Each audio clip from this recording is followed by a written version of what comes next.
Hey everyone, how are y'all? Last breadstick, how are you? Aaron and Cheryl, how are y'all?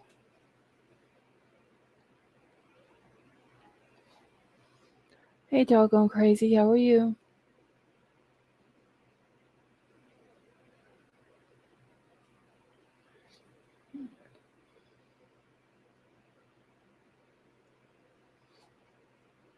Okay, so Crumb Crazy is Nightbot not cooperating tonight.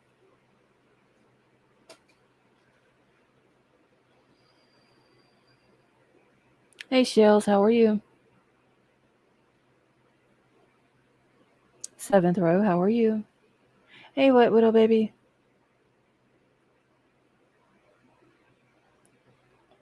What the hell? Why is it not working? Hey Vapor, how are you? Okay, hold on a second, y'all.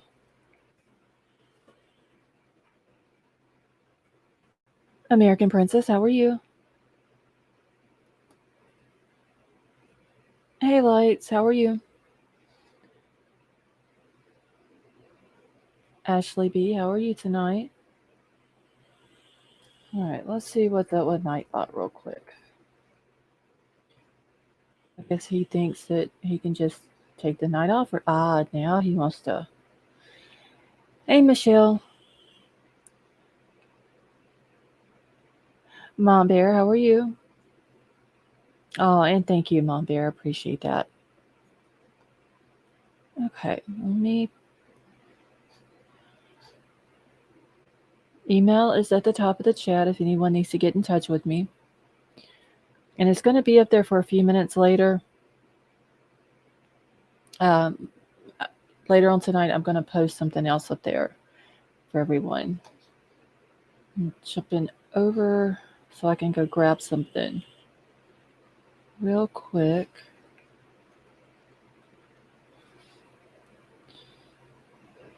Hey, Debbie, how are you?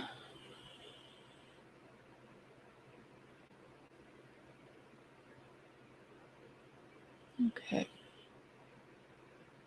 And Crime Crazy, that email that I sent to you and White Widow Baby with all those links in it earlier, I spelled her last name wrong. Hey, Jeanette, how are you? Lori and CJ, how are y'all?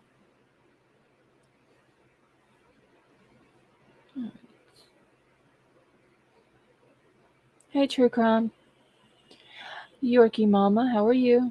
And Yorkie Mama, I want to apologize real quick because I did tell you that those links that you had sent to me, I was going to do them in my live last night, and I completely forgot. I didn't include all of that in my notes, and that's the reason.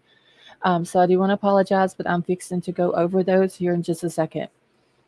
And if you want to come up and up on panel and talk about Molly a little bit and the stuff that her family's doing, you're more than welcome to. Shay, how are you? Hey, Brian R, how are you? True Crime 367, I'm doing good, thank you.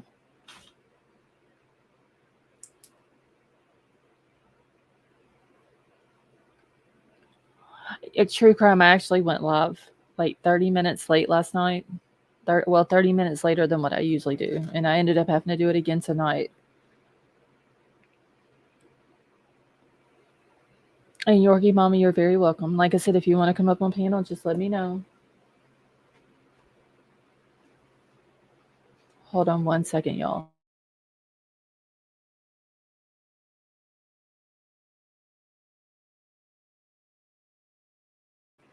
Hey, Judy. And Debbie, I'm going to go over a girl named Molly Bish. It's Bish, it's her last name. Hey, Mar. Um, Yorkie Mama is connected with the family and she's been missing since 2000. And her family has a petition going. So I'm going to go over that real quick. I'm going to post the link to the petition, and I'm going to post some other links that that her family has provided, and we're going to go over that real quick because I was going to do it last night. Like I said, I completely forgot about putting it in my notes. And then everything is going to be Bryan Kohberger tonight. I've got one really good video that Ashley Banfield has put out. Actually, three, but there's one really good one. And then there's a couple of different articles that I'm going to go over. So pretty much everything's going to be Bryan Kohberger tonight. Must have got lost. I forgot. Have I said hi to you? If not, I do apologize. But how are you tonight? Hey, Musical, how are you? Shay, how are you? JJ, how are you tonight?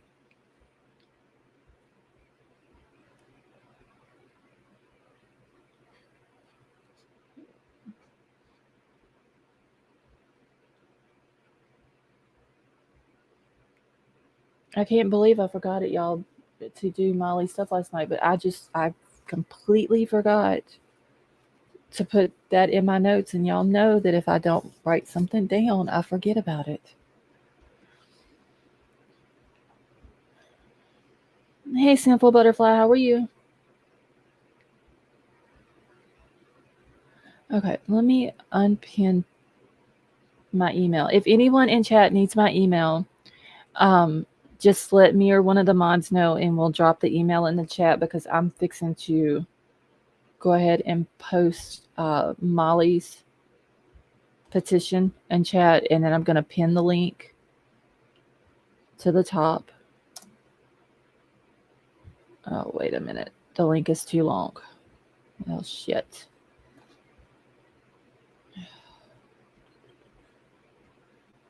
Okay, so it's not going to let me pin the link. So I'm going to have to do it like this.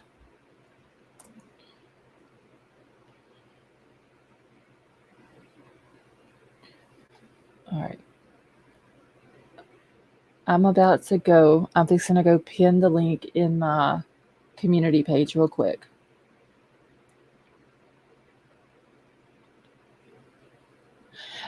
True crime, I've looked at it a little bit today.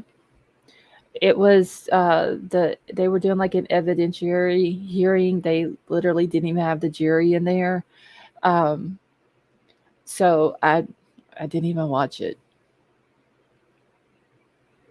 Okay, there's my community page.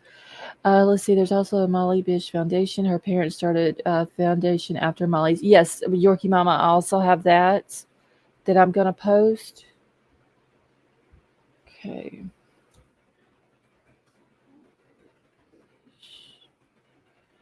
Okay.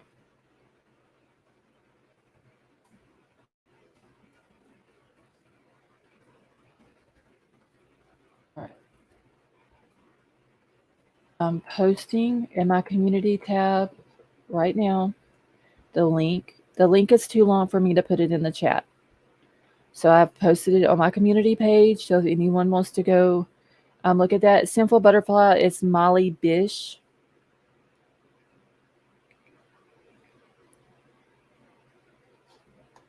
Okay, so I got that in there. If anyone wants to go sign the petition, it's in there.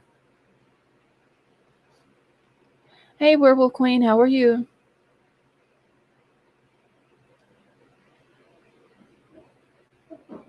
See, Alec was pissed today. He sure does not like being called out on his shit.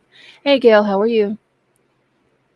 All right, let me get her petition pulled up here real quick, y'all.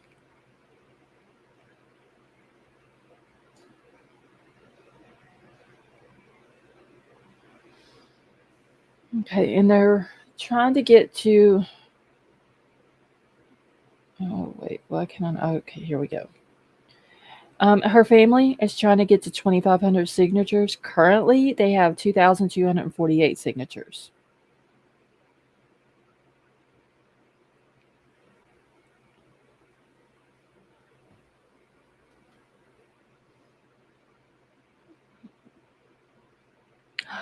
Gail is an Aussie. Oh, awesome, Gail. Welcome. Hey, P Fox, how are you? Emerald Queen, how are you? And Emerald Queen, are you and Werewolf Queen, are y'all okay? I know that y'all had left a comment that y'all had to go to a hotel and y'all had heat and all that, so y'all were still good, right? Okay, so this is the petition. Like I said, I have posted the link in my on my community page, and you know, you can read. It has her entire story right here. Y'all can go read it. It tells what happened. She went missing in 2000. Some of her remains was found in 2003. Shay, I'm posting it in the chat for you now. Damn it, y'all almost forgot my. Okay, there it goes. But some of her remains were found May to June of 2003. Um, and it tells the story what the family's trying to do about, the whole investigation and all that. Yeah, true crime. I do believe that her case has not been solved. Hey B, how are you?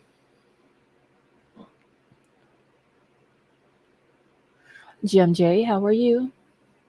Like I said, it's really long, so that's why I'm not going to read it. Like I said, y'all can go and read over it. It tells all about it. There's a lot of information just on the petition that tells about it. I'm gonna pull up the foundation that the family has started here in just a second, and I will also post that link to the foundation. Hey, Dreamcatcher, how are you? And Jim J, I'm doing good, thank you, honey. I'll also post the link to the foundation in my community page. I'm good. Lost. Thank you. Sick, but B. I hope you get to feeling better soon. All right. So there's the whole thing. Like I said, to the petition. It's pretty long, so that's why I'm not going to read it tonight. But y'all can go check it out. If you would sign it for the family, like I said, they've got 2,248 signatures. They're trying to get up to 2,500. GOP Nick, how are you?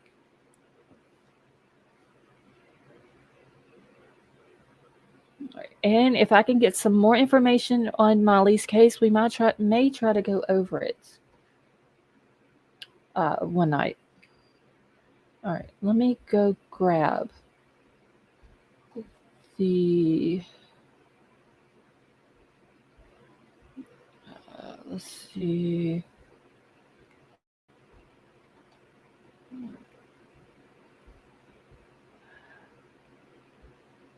Yorkie Mama. Hey, Wolfpack, how are you? Annie, how are you? This link to this TikTok that you sent me, that's Molly's sister, correct? I did go to the TikTok and follow it. If it is her sister, would she be okay with me posting that link in my chat? So, others, if they're interested in the case or want to keep up with it, they can go follow her on TikTok as well. Do more research. I wonder if I could get Heather on here. Okay, yeah, we may have to do that. Let her come on and tell Molly's story. All right, let me grab the family's foundation real quick and get that pulled up for y'all. GOP Nick, right now I'm just going over. I'm sure she would want it shared for. Okay, let me go back and grab her link then real quick to her TikTok. Anyway, GOP Nick, we're talking about a girl named Molly Bish. She's been missing since 2000. Some of her remains were found in 2003. The case is still unsolved. Basically, her mom dropped her off at work. She was a lifeguard and she disappeared. Nobody knows what happened to her. Okay. This is Molly's sister's TikTok. If anybody would like to go, follow her sister on TikTok. Like I said, I did go follow her today. I'll also post the TikTok link on my community page as well. And then here is the Molly Bish Foundation. I'll pull it up. And if the link is not too long, I will post it in here as well. Danielle, how are you? Dreamcatcher, yes, I'm doing good. Okay. All right, so this link isn't long. Okay, 1 second. Foundation. Lord, y'all ain't even typing right tonight. Okay. Hey, Justine, how are you? Jody is cool. How are you? Okay, I sent you an email with some articles. Please disregard if it's duplicated articles you already have. Okay, thank you, Shay. All right, so there is the Molly Bish Foundation link. Like I said, I will also post it in my community page. And here it just basically, tells she was a lifeguard. Uh, the Molly Bish Lifeguard Center was founded to spread the knowledge and understanding of child and family safety and to promote the legislative reform. Our mission and goals are achieved through legislative advocacy and educational presentations. And there's a lot of different information on here. The story is on here of what happened to her. So y'all go check that out as well. And like I said, I'll post all these links. And I seen somebody had mentioned about Wikipedia having a thing about it. I'm gonna post that link as well in my community page. So y'all go check all that out.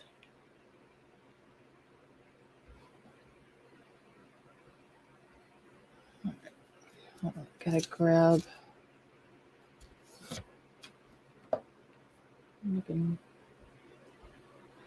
Make a note here. Okay, give me 1 second.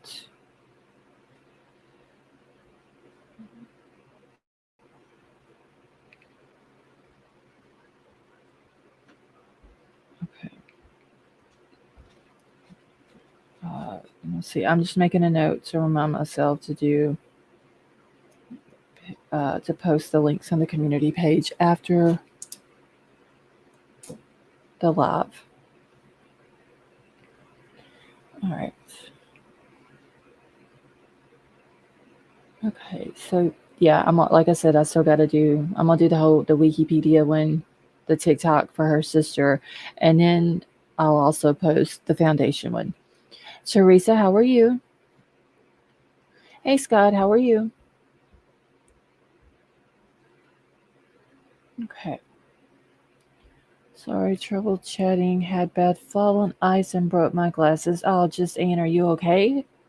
See, I signed the petition. I hope Molly's family can get some help getting answers. Ashley B, thank you so much.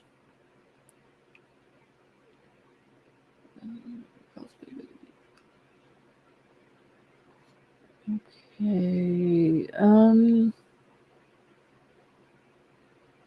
Hey Lisa, how are you?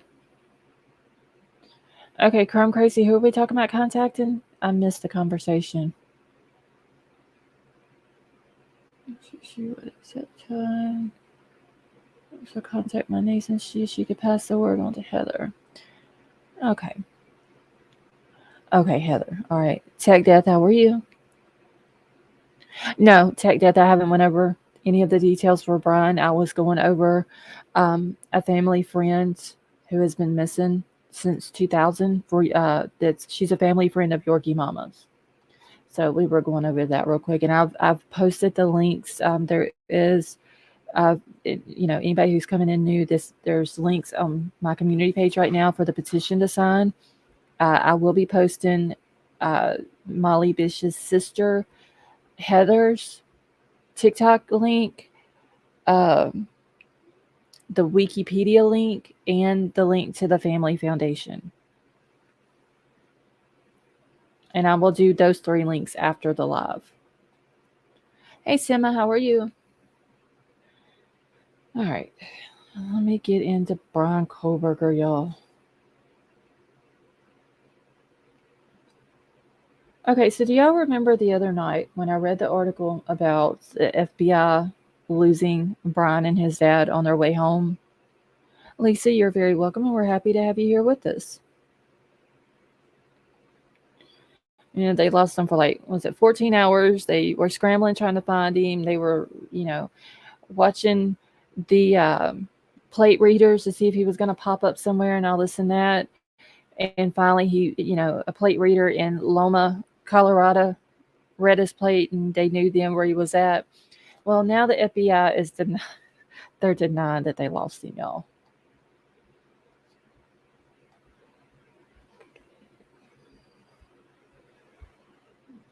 Get it pulled up here for y'all.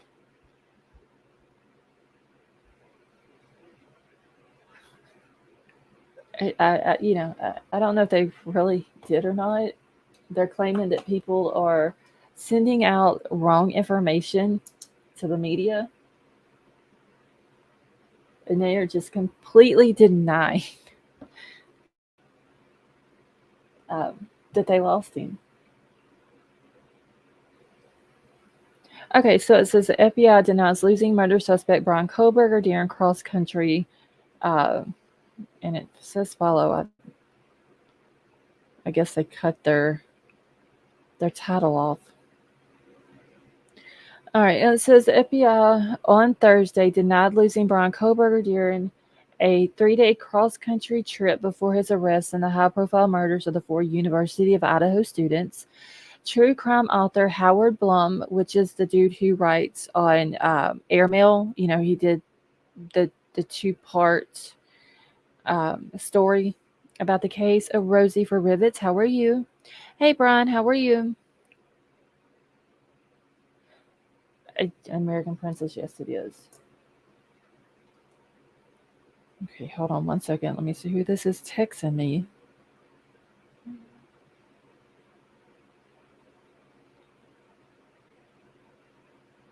One second.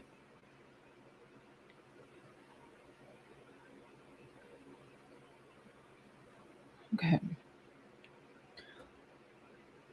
Hey, William, how are you? Yo, it never fails. As soon as I go live, people start texting me for some reason. Okay. Let's see. Well, I'm just going to start over because I don't know where I stopped off at. But it says the FBI on Thursday denied losing Bryan Kohberger during a 3-day cross-country road trip before his arrest in the high-profile murders of the 4 University of Idaho students. True crime author Howard Bloom, who is penning a book on the shocking slayings, claimed in a roughly 15,000-word 2-part special for Airmail that the Fed's surveillance squad lost a 28-year-old murder suspect almost as soon as he left for the road trip home for the holidays in Pennsylvania. The former New York Times reporter claimed sources told him with a bristle of embarrassment that for several alarming hours or more, the chief suspect in a quadruple homicide that had shocked the nation had seemingly vanished. However, on Thursday, the FBI bluntly denied Bloom's reporting. They are just completely. And this is like, I went over this a week ago that they lost him. And they're just now all of a sudden coming out denying it after the second part of his story comes out. So the FBI is aware reports detailing alleged FBI surveillance on Idaho murder subject Bryan Kohberger's a spokesperson said. There are anonymous sources providing false information to the media. Publishing a false information attributable to anonymous sources is not helpful to the case against Kohberger or to the American public, the spokesperson said. This is one of those articles that's got a lot of pictures in it. Okay, a law enforcement source also earlier denied the report, calling the detailed claim about the surveillance team losing eyes on the suspect and only finding him through a lucky break absolutely false. Blum needs to go back to his source. This is absolutely not true, the source told the Post. Neither Blum nor Airmail immediately responded to requests for comment. The covert operation last month came as the murder squad denied even having a suspect for the shocking November 13th murders of students Kaylee, Maddie, Zen, and Ethan. Instead, Kohberger, a criminology student who lived just 10 miles from the murder scene, was being trailed as he drove home with his dad, who flew in from Pennsylvania for the road trip. Hey, Kaz, how are you? Laura, how are you? The pair were stopped twice by local cops as they drove Kohberger's white Hyundai Elantra, which is central to the accusations against him. A similar car was seen fleeing the murder scene. Once he was back home with his family in Albrightsville, Pennsylvania, investigators gained crucial DNA evidence and busted him at his family home late last year. Kohberger has since been extradited to Moscow, Idaho, where he is formally charged with the four murders and being held in jail. He has yet to enter a plea in the case and will not do so until the next court date in June. He was previously hinted through his lawyers that he intends to plead not guilty and is eager to be exonerated. Okay, so that was the end of it. They're blatantly denying that they lost him for like 14 hours is the article that I read to y'all. Like I said, like a week ago. Kathy, how are you? I mean, it's once again, like I said, when you don't think the case can get any crazier, it gets crazier.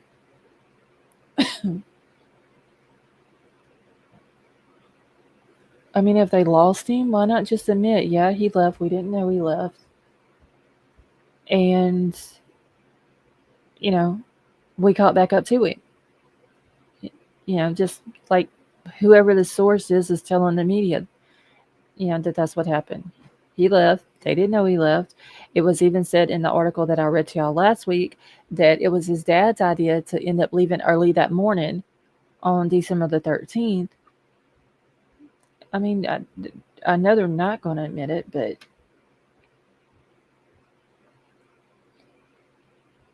you know, just be honest and transparent with the public.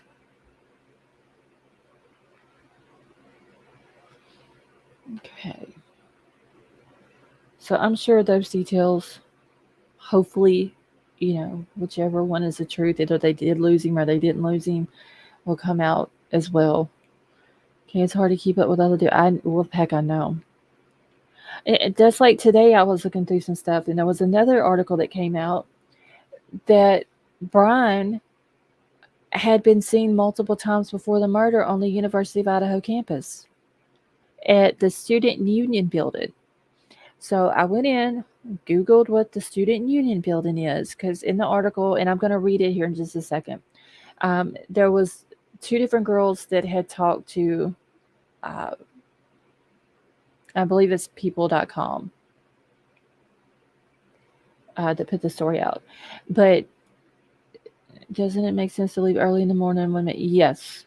I mean, every time I've ever went on a trip, we've always left 1 o'clock in the morning, 2 o'clock in the morning. It's not as much traffic on the road.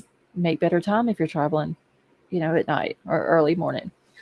But anyway, there is some students from the University of Idaho that came out and talked to uh, People magazine and told them that they had seen Bryan several times on campus at the Student Union building. They thought that he was just a student that went there. They had seen him several times. One girl says it's a small campus, and once you're there long enough, you start seeing the same faces. Hey, Jen, how are you? You start seeing the same faces, throughout campus, and everybody kind of becomes familiar. And they said that they saw him several times, and they thought he was just a student there. And this was before the murders. Like they had no idea what was about to go down in November. And then once he was arrested and his picture came out, then they realized who he was. So I Googled the Student Union building, and basically it's just a building that's got several different little, I think it's got like a food court in it. There on the list of stuff, there was like a place where the students and faculty could cash checks. Hey, Alley Cats, how are you? Um, as long as they had like a student ID. So it's I guess, like, I don't know if I'd say it's a mall. I don't think there's any, like, shopping there, but it's like a little place that you can eat and do different things, socialize with people and all that. Okay, let me grab that article real quick for y'all.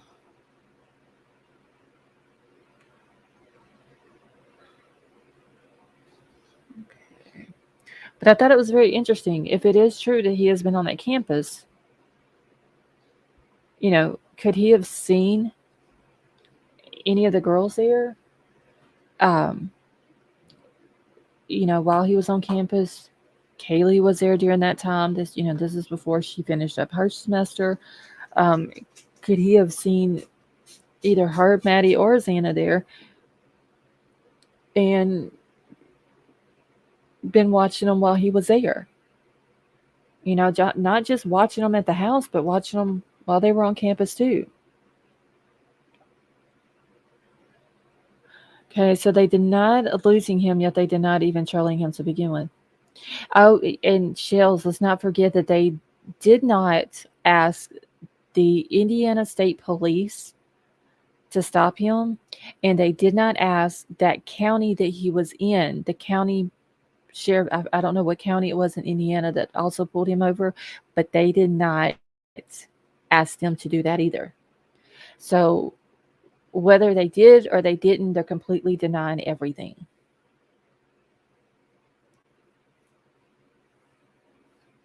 Okay, so it says Bryan Kohberger visited Idaho Student Union before murders and was the type to stare. And these girls, talk about like what they seen him doing while he was at the student union building.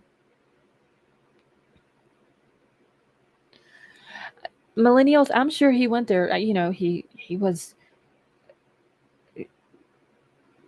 following these girls. Like they're saying that he was close to their house or at their house, and I do have an article about that too, where this expert is talking about um, the phone towers that's in Pullman in Moscow, and it tells about what no expert at all could ever say about a person and their cell phone activity. So I'm gonna go over that in a minute as well, um, because that's very interesting too.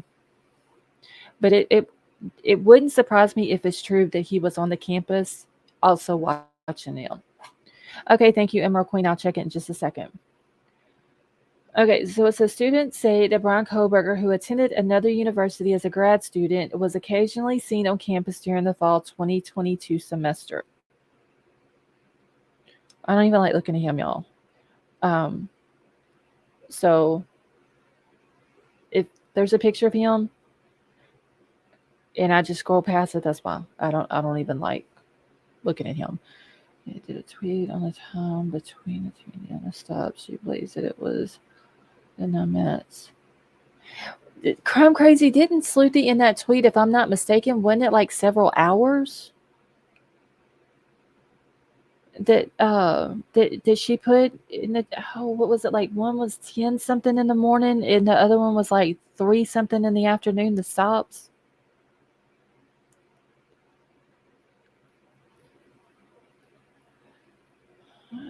Well done, was experience. What is ever? Let's see. Yes, lost, and she had the camera proof. Okay, thank you, Crime Crazy. I knew I had seen it when I was like scrolling through um, Twitter earlier. Sleuthy's awesome. Like I went over her timeline that she put together, and there was a lot of stuff in that timeline that I didn't even know. Okay, so it says as police have investigated the November stabbing deaths of the 4 University of Idaho students, they have attempted to recreate the daily whereabouts of the man suspected of killing them. In December, authorities arrested Bryan Kohberger and charged him with 4 counts of murder. But Bryan didn't attend the University of Idaho. He was a graduate student at Washington State University, approximately 8 miles away across the state line. Now, one other thing, I'm going to have to map University of Idaho to Washington State University because I've heard 7 miles, I've heard 8 miles, 9 miles, 10 miles, 11 miles apart.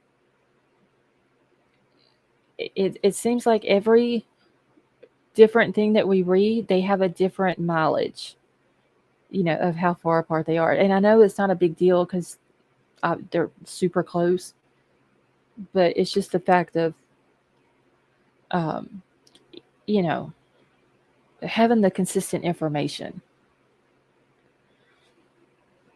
Okay, so, but three different students tell People that they believe they saw Kohberger at the Student Union building on the Idaho campus in the weeks before the murders, and that they later recognized him as he was arrested for the murders.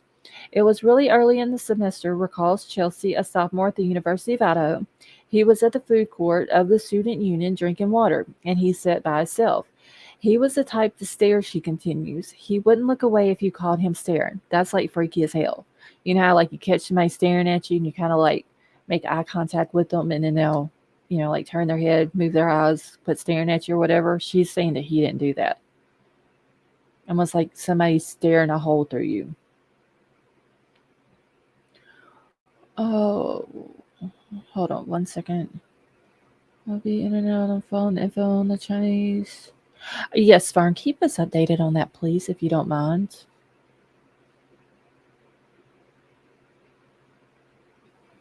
Okay.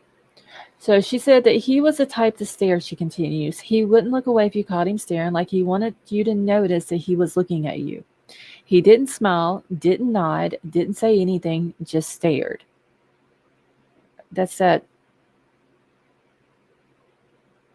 egotistical mindset that, wanting you to know that he's staring at you, like he's trying to intimidate somebody.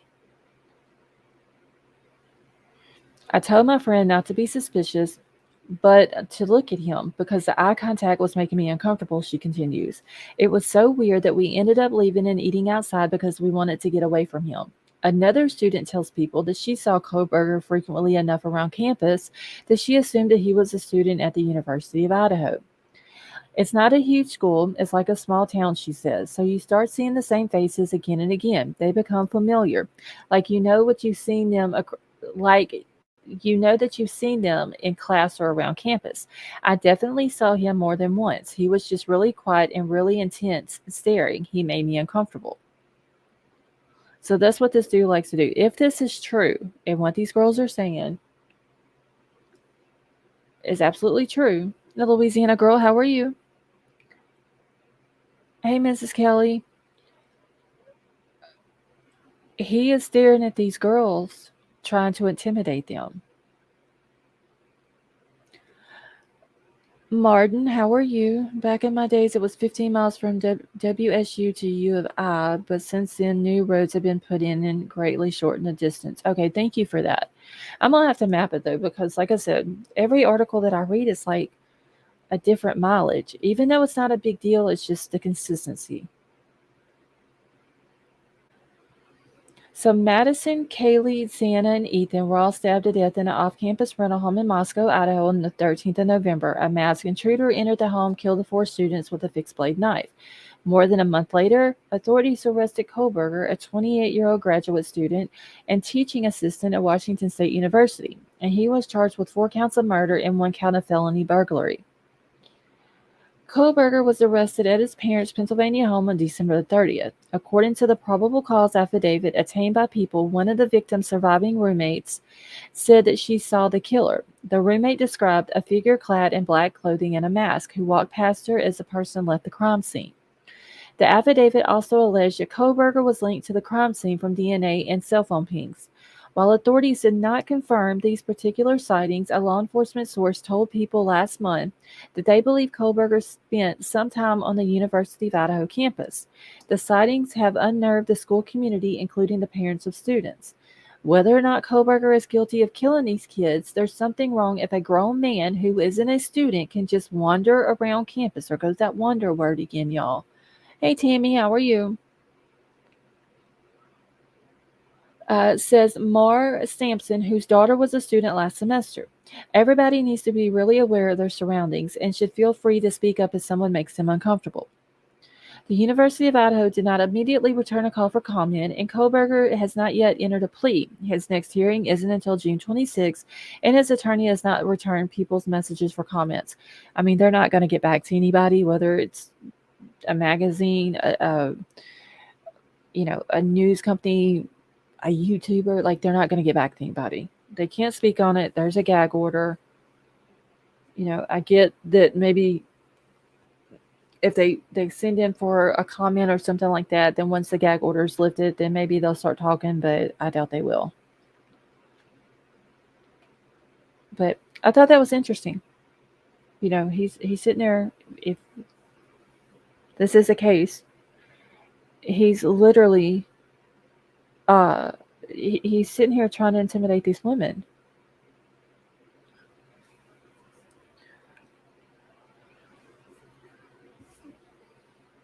Okay, let me make sure that I believe that was the end of it. Yeah, that's just other stuff that's on there, other links and stuff like that.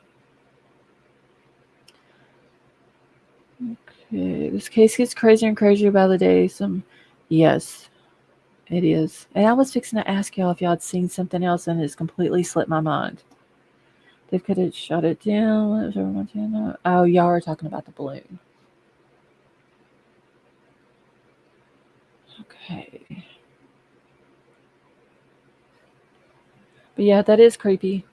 The dude is, like they said, a grown ass man. He's on a campus full of young women. There's no telling if he was looking at other potential victims. That's a scary situation.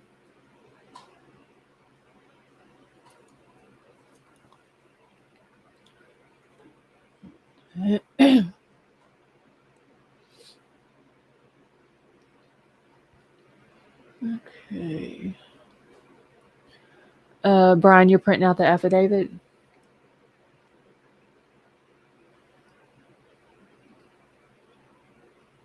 Okay. Judy says, "What do you bet that he will ask for a new lawyer to delay the hearing?" Hopefully he don't. Like, they need to get on with the hearing. It's been set for June the 26th. They need to do it on June the 26th.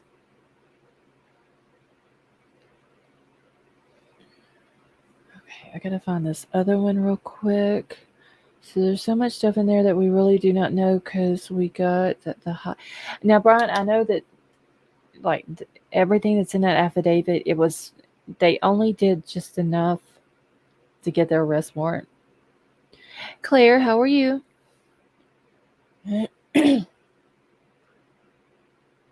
Let's see. Hate that we have to wait. I know, Lisa.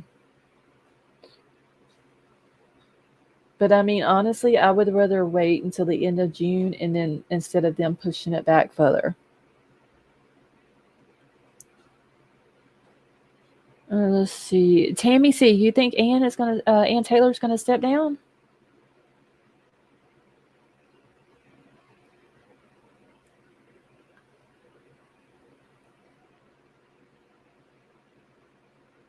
Any truth to his attorney stepping down sometime this month? Where did I hear that at?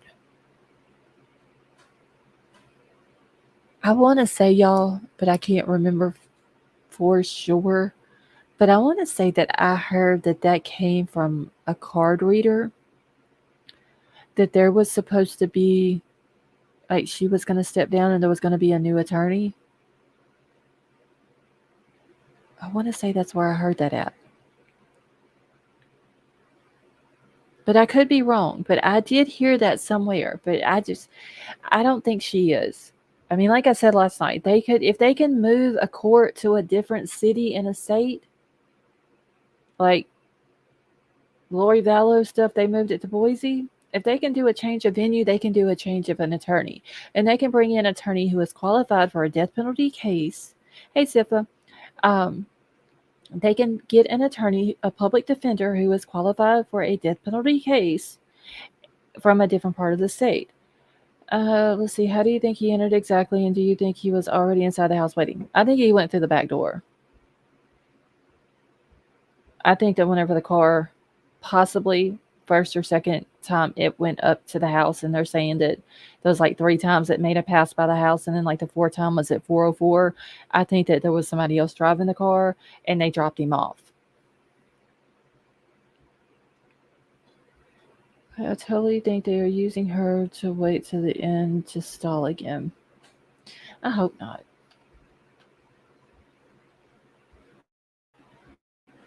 Honestly, like it's bad enough we gotta wait, but I would rather wait till June than I would further on in the year. Let's see. Protected, how are you? I heard from a reader. I sure think she should be. I do too. Um, like I said, I think they should pull an attorney that's qualified for a death penalty case from another part of the state, as and get her out of there. Ruger, how are you? Wonder if he's smarter with the court side of things and the criminal side. I don't know. Thank you, Shay, for gifting the memberships.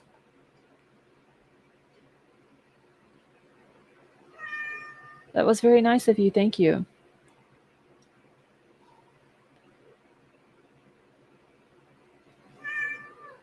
Oh yeah, that is Milo.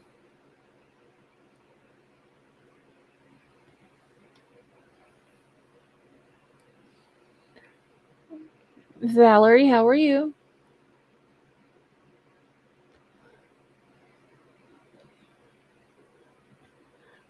Shay, that was very nice of you. Thank you. Hey, Sarah, how are you?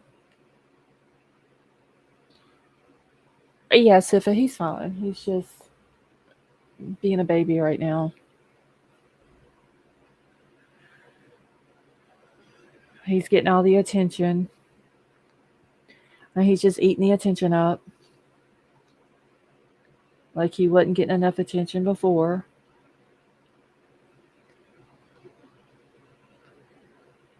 Okay, let me find this article that is talking about the cell phones. Hey, King Scarlet, how are you? Yeah, in millennials, that is true. Legally speaking, it's not a conflict of interest if the waivers are signed. That is true. It's just the ethical part of it. You know what I'm saying? It's it's not right. You know, she represented Xana's mom for a while, but she also represented Maddie's dad and her stepmom. That's three parents.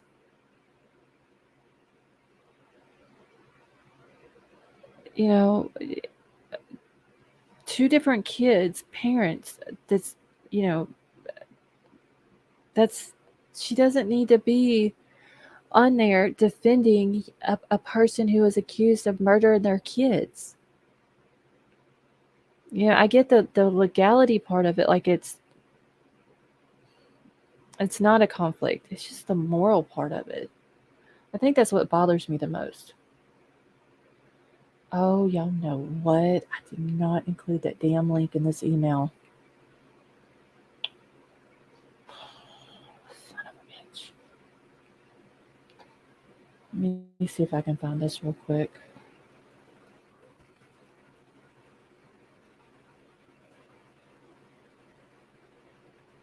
Let's see. Then I had to go to trial, listen to her defend the one that killed my child. Yeah.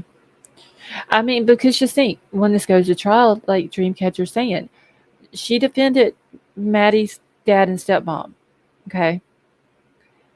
Uh, if they're sitting in that courtroom during that trial that starts on June the 26th, how's that going to make them feel?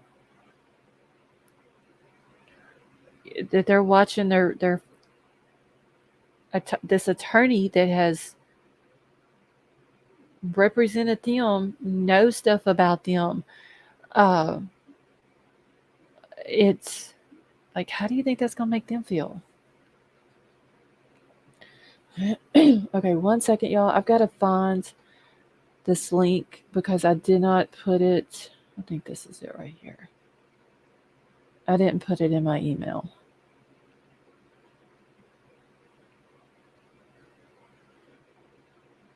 Okay, yes, this is it.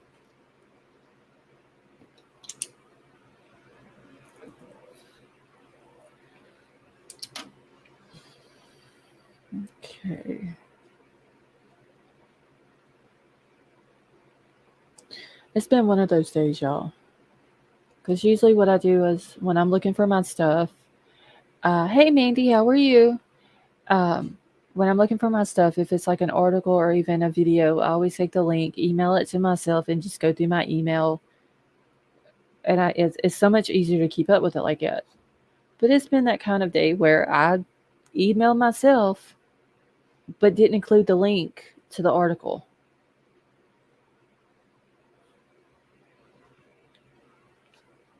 I'm not worried about his trip home right now. I'm going to do this one. Okay. True Crime, yes. Milo is one of 3 cats that we have here. And he's always, if you're here long enough, um, he always, when I'm live, has to come in and start meowing for everybody to hear. It's he is like he loves attention, y'all. It's ridiculous sometimes how much the cat likes attention. I'll just say that.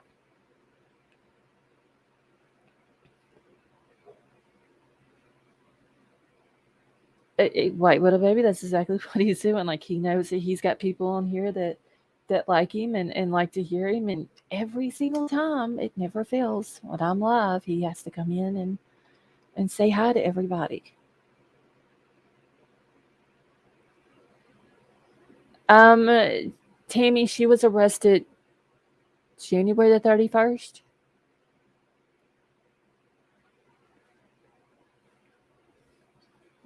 Let's see. Has anybody looked into the post about Dylan and bullying? No, Wolfpack. Where did you see that at?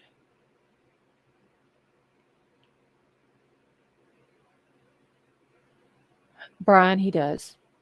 He loves all of y'all. He knows that you know y'all like hearing him. That's why he does it. Okay, one of my doxies is like that she will whimper till I get her.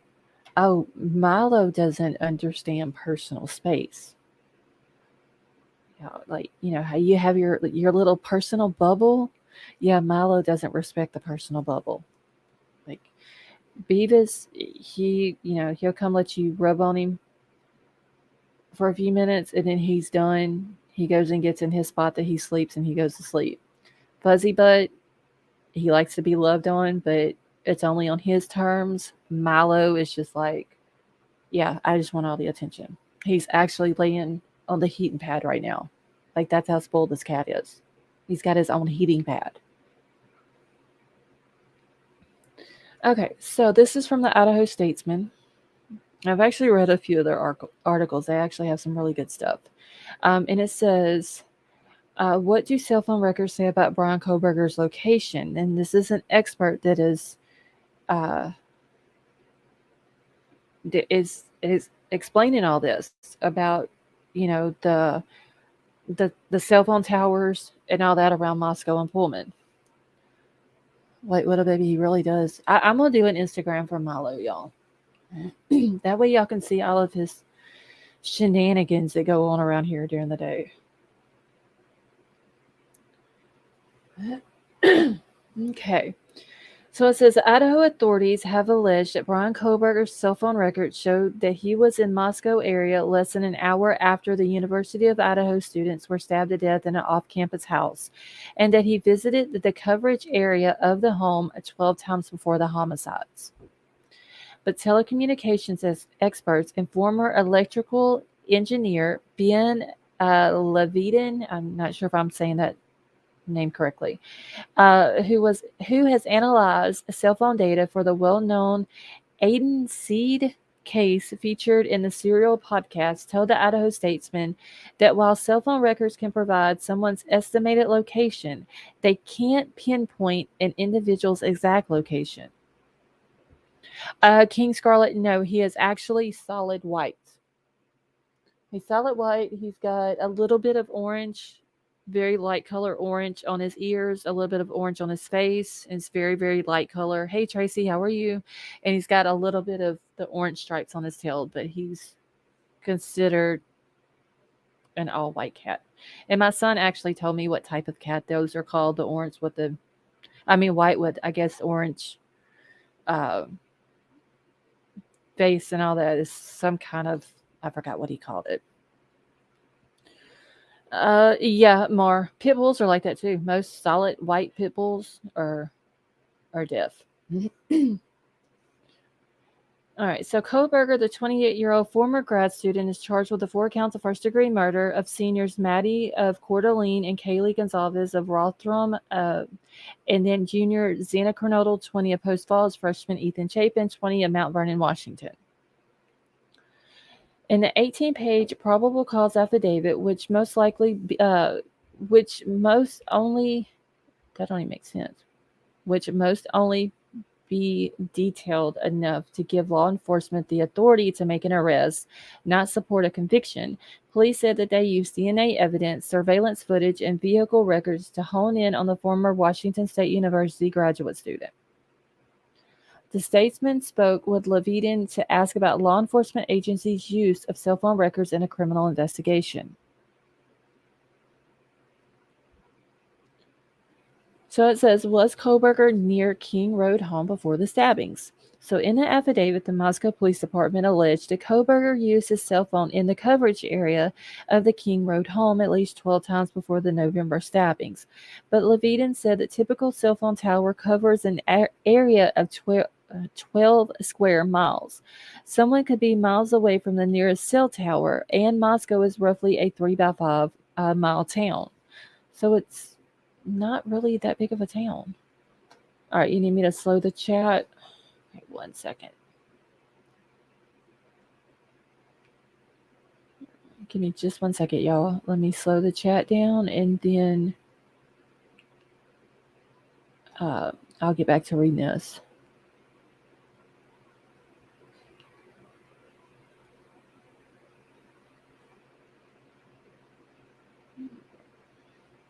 Okay, Banfield put out something about an informant. Has anyone heard?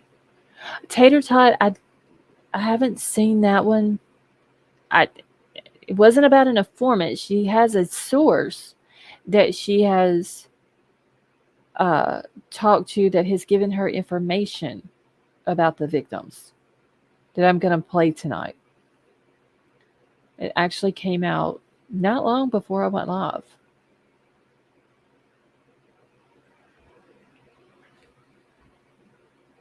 Okay, give me just a second, y'all. Go in, slow this down. Okay.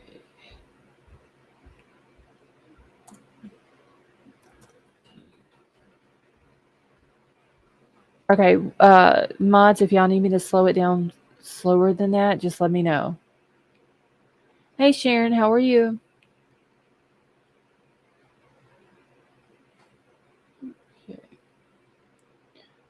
Okay, let me get back out of this. All right.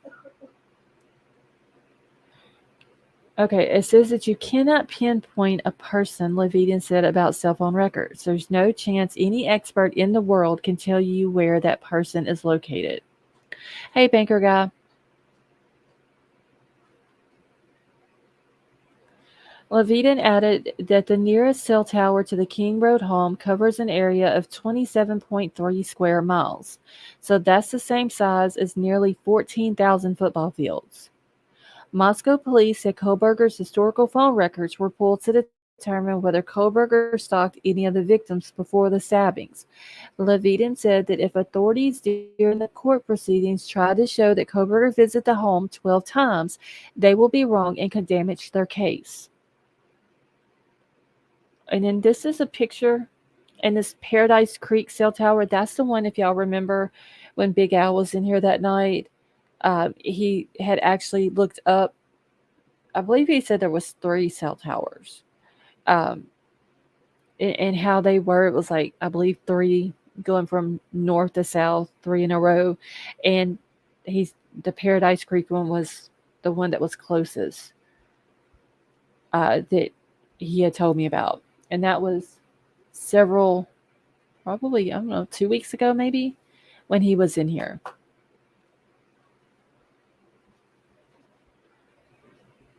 All right. So this picture right here, like I said, it's just showing there's the Paradise Creek cell tower, and then the Northeast Merman Drive cell tower in Pullman, which is right at if not on, I can't tell exactly. Looks like it may be on the Washington State University campus.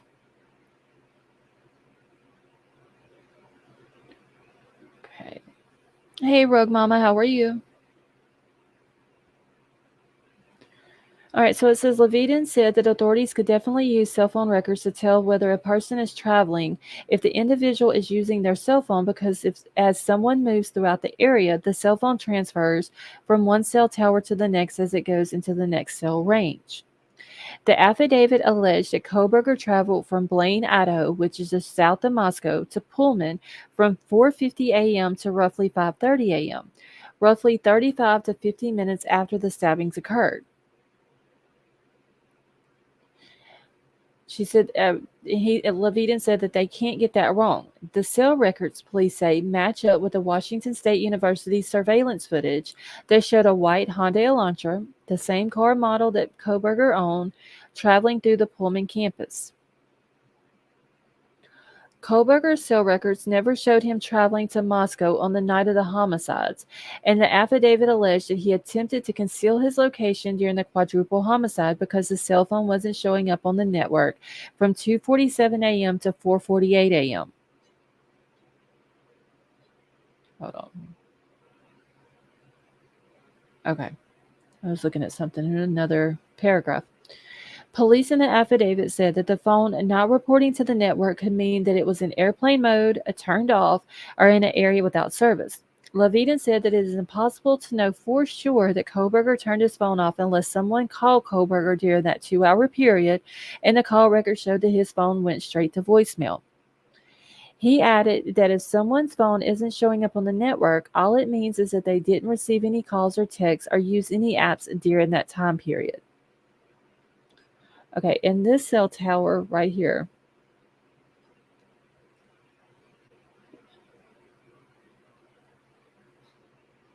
it says a cell phone tower near Colton, Washington is where this one is at. So this one is not near uh, Moscow. I feel like the theme song to Cheers should play. Thank you, Rogue Mama. A list provided by Levitin, which has gathered from his years testifying in various cases, showed a total of 4 cell towers in Moscow, including the nearest one to the King Road, which is alongside Paradise Creek Street, which is the one that was in the picture that I showed a second ago. I had the Paradise Creek one and then the one over at Pullman. Like I said, it looks like it's on the Washington State University campus, but it's hard to tell, and I can't zoom into it. The 3 other cell phone towers within the city of Moscow, according to Levitin's list, are near Resident Street, East F Street, and Paradise Ridge. The cell tower also sits along the Foothill Road, which is west of Moscow Mountain and about 10 miles outside of the city. The Federal Communication Commission doesn't maintain a complete national database of cell towers, the spokesperson said. The database that is FCC does maintain it includes cell towers that are primarily being used for broadcasting and phones, are over 200 feet, and are within a glide slope of an airport. But the FCC's database only shows 2 cell phone towers within city limits, and Levitin said that most cell towers are not in the database. The closest towers to the King Road home are along Old Pullman Road, just off the Idaho-Washington border, and the one next to the Moscow Church of the Nazarene, according to the FCC database. Both of those structures are roughly 2 miles from the off-campus home. The nearest cell tower from Levitin's list is a little over half a mile from the King Road home. AT&T, which is the provider for Kohberger's phone, declined to comment and suggested that the statesman reach out to the Cellular Telecommunications Industry Association. The association also declined to comment. Levitin said cell phone records are completely reliable, but the authorities tend to overplay them. He added that cell phone records could help exclude suspects by showing that they weren't within a tower's coverage area. But Levitin said that when someone does show up in the coverage area of a cell phone tower, it doesn't mean that they were at the scene of the crime. Cell phone records as evidence are very reliable and useful, but it's not DNA. Leviten said in a follow up email, it doesn't have the precision that would allow you to pinpoint a person's phone. The best the state can say is that the phone was in a 27 square mile area that included the crime scene 12 times. So, more than likely, Ann Taylor's gonna, like, she's gonna pull all this shit up. And she's going to go over all this and she's going to fight that whole thing of him being in the area of the girl's house 12 times. Purple Blaze, how are you?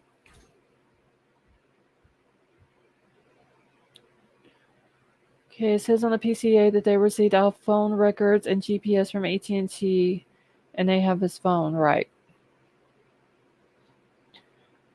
I don't know.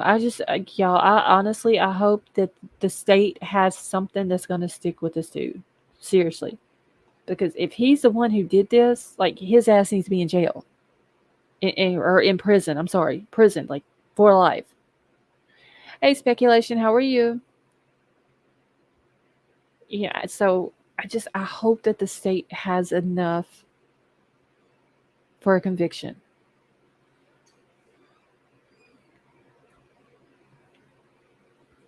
Because that's what's worrying me. You know, like, Ann Taylor is, from what I've heard, badass. You know, any good attorney is going to look into everything, especially a defense attorney. They're going to look into everything possible that they've got to look into to get their client off.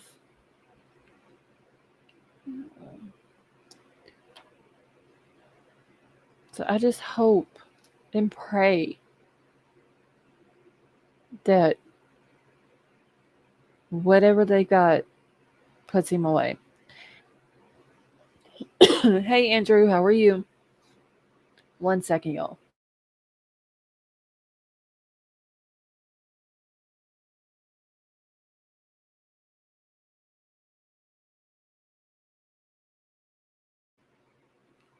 Okay. Valerie, I've got 3 of her videos that she put out right before I went live that I'm gonna play. I don't know if she's put out any more since then. Let's see. Andrew, you're very welcome. See, why did he put the trash in the neighbor's bin? Judy, he probably put it in there, which they can very easily just say that their trash cans were full. So that's why he put it in the neighbor's uh, trash can. Hey, honey, how are you? Um, but more than likely, he put it in there. So if for whatever reason the cops did come along and they looked in theirs, like in his parents' trash can, they wouldn't find anything. Dino, how are you?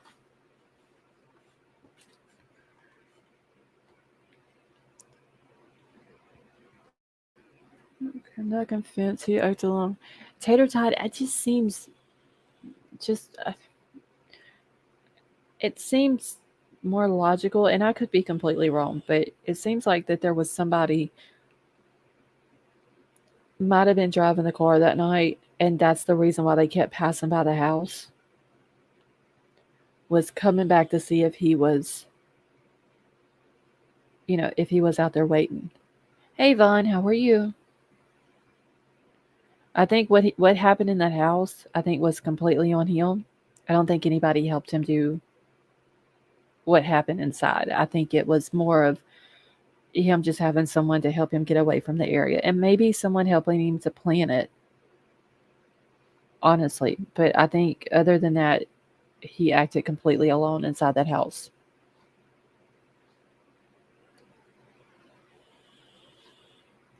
Okay.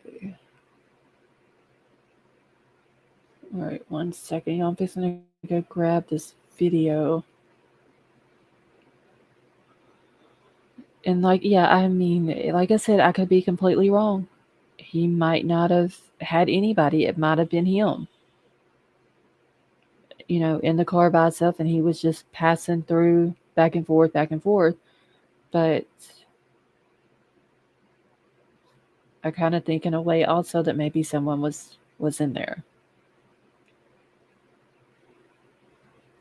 Okay, give me just 1 second. I'm just jumping over here real quick. Okay. Okay, I just wanted to make sure that Ashley Banfield hadn't came out with any new videos.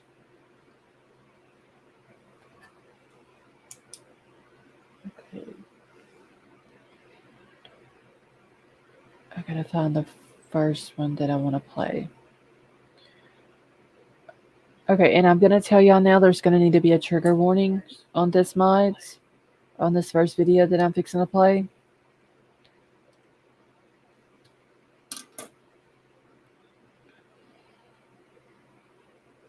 All right, give me a second. Let me cut my stuff off. All right, 1 second, y'all.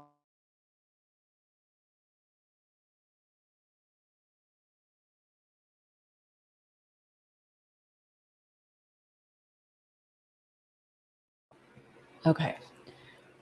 Grab the thing, make sure everything is set on it right.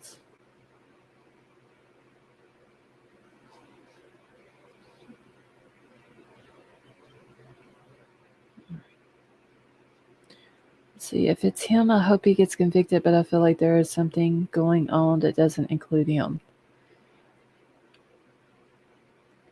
Yeah. I mean, honestly, if there's anybody else that helped him, he literally, like, I hope the state gets him too.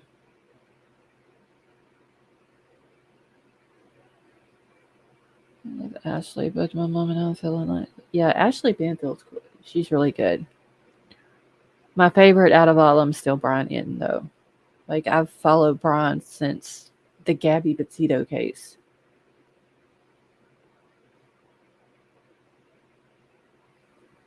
Okay. All right, give me just 1 second, y'all.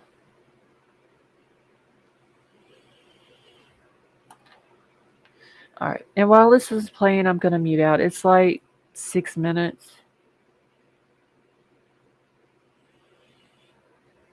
And so if y'all need to get in touch with me or my attention or whatever, just let the mods know. Bill, I want to begin with you, if I can. This new information that is coming to us from sources close to the investigation, it really does fly in the face of what the coroner had reported earlier. Is it possible that both things can be true at the same time, what the coroner said and what these sources have said? Well, good to be back with you, Ashley. Yes, the short answer is yes. When I listened to what the coroner shared, those are very, very general terms, very general comments. So, and now we're talking about specifics. So, yes, in the big picture of things, both of those statements are going to be accurate. And then the notion that Ethan may have made his way partially out into the hallway. Is it possible that maybe the attack began there, but then ended in the bed? And forensically speaking, and I'll get Joseph Scott Morgan to add to this in a moment, they would be able to tell, the murder investigators would be able to tell? I think so. I had talked about this before, that it's certainly possible that the evildoer, I will not say his name, did not know about Ethan being present in the house. So he is going to be kind of like a Ron Goldman, Nicole Brown situation, where he is collateral damage. He has to address the fact that he has an unknown present in front of him. So I don't think that he is, when he gets to Ethan and makes that attack, it is certainly possible that he falls back into the bedroom, onto the bed, and then Xana at that point understands that there's something going on. She may already be awake, as Ethan is, and then once he has taken care of Ethan, then he goes after Xana, and she is awake and aware which gives her the ability to put up a heck of a fight. And unfortunately, of course, it turned out the way it did. So I would say that if the information that you've received is correct, is accurate, that it certainly falls in line with what we were told in very general terms at the beginning of this, and then what the evidence, as far as I was concerned, had led me to speculate on. So yes. So Joseph Scott Morgan, I was trying to be as tender as possible with the coroner in asking the nature of this is before we ever knew anything about the nature of the stabbings. And I asked if any of the victims had been slashed. And she seemed to be very clear that these were all stab wounds. But these sources are saying that, Ethan had been slashed, that his neck had been slashed, and that was the original injury he received. I guess the same question for you. Can those two things still be true? Can a coroner consider a slash a stab? If her assessment was made merely by what she saw at the scene, I'd say, yeah, they could be true. Those two things could be true. Well, I'll stop you right there. I asked her that. I said, were you present for the autopsies? And she said, yes. No, I said at the scene. If she made that assessment at the scene, just to be very blunt with you, these injuries are going to be encrusted with blood. It's hard to make that assessment at the scene. However, if she went to the post, this would have been easily visualized at that point in time. And not only is the injury to the neck a slash, allegedly, according to this person, but these injuries that you're talking about on the hands, these are going to be incised wounds as well. Not necessarily slashes, but this is as a result of grabbing hold of the blade and pulling it through the hand. These are not stab wounds. I can tell you that definitively based upon my experience. So yeah, there probably are some stab wounds, but that information is, you need more clarity here as to what she's saying. And that's, I guess at the end of the day, it's not really the point. I would draw into question what kind of exam was conducted on site at the scene. I've always wondered, when did she actually get access to the bodies? And how much exposure did she have to the remains that she would have had to have traveled to Spokane to view those posts, because that's where they were done? Well, I'll tell you what, I did ask because I know that so much of the reports come in from not only the scene and the logistics of the scene, but also what the medical examiner is able to determine at autopsy. And she said she'd been at both. She was able to confirm the amount of blood in Xana's room was consistent with the injuries that she saw on the scene. So, Phil, I'm going to ask you something that is more about the killer's MO, because Bryan Kohberger is alleged to have staked out that home, been there many times. His phone had been there at the late night hours many times. And so one would only reason that he would stake it out that night as well, and that he would know that Xana and Ethan had come home and were there together, as opposed to being surprised by that. Well, I think that's the great unknown here. So we don't know if he was there staking it out and what that time frame was. Thank you for watching. Go to newsnationnow.com to find. Okay, 1 second, y'all. Let me get this off so it doesn't start playing again. Okay. I don't think the other two videos are going to need a trigger warning. I think it was just that one, because they were discussing how the kids were found and stuff like that. So, Mar, have a good night, honey. And Mar, you never did message me on Twitter, because I wanted to talk to you real quick. Well, if you're still awake tonight after the live, but I didn't know if for sure if I have the right Twitter or not. So whenever you get a chance, message me on there. Okay. Okay, how would anyone know that Kaylee was there due to the fact that she was there randomly? I think the only way that anybody would have known that Kaylee would have been there is because the night before that, she went to a thing with Dylan as Dylan's +1.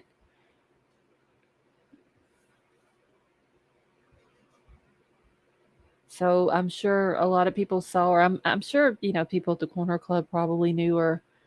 Um, they had taken pictures earlier in the day, over at the apartments in front of the house. So um, I'm sure a lot of people, probably knew that she was there. Hey Dub, how are you? See, I can't wait until we can actually go through the autopsy reports one by one. I know. I actually need to do a FOIA for that.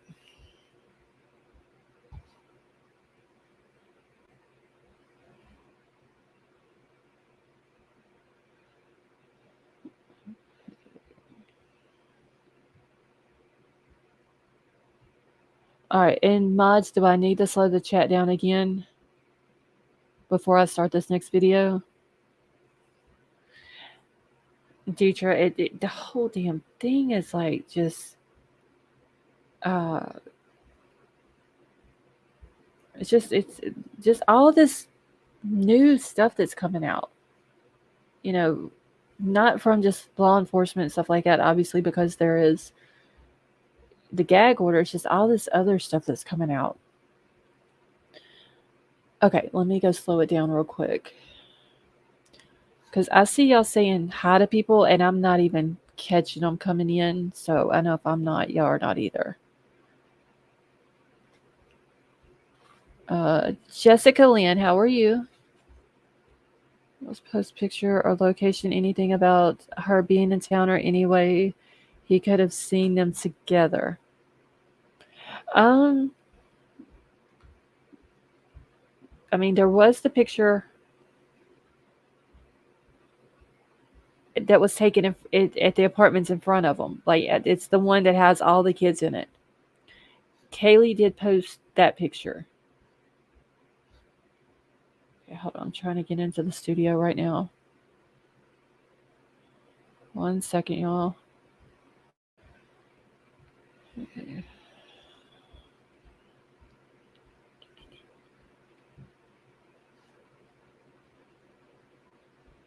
All right.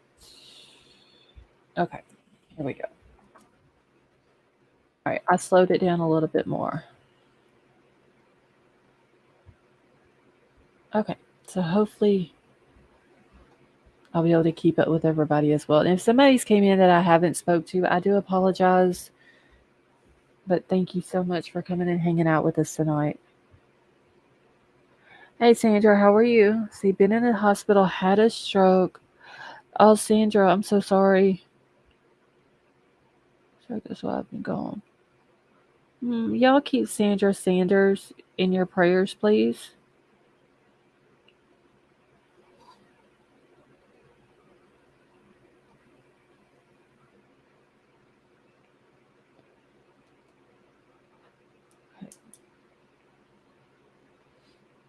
All right, 1 second. Let me grab my next one.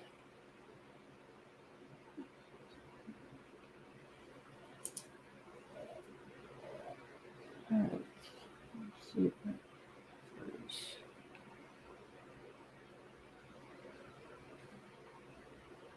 Oh my gosh, as soon as I pull these up, they start playing.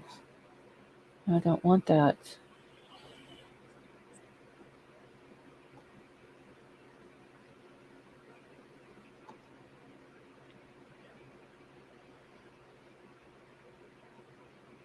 Ava, how are you?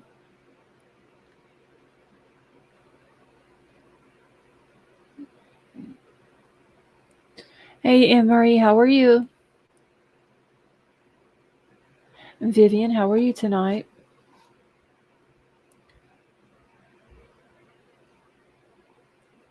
Hey, No Fear, how are you?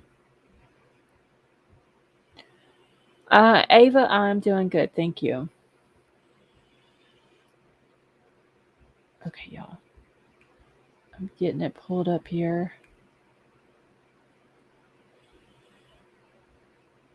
Vivian, I'm doing good, thank you.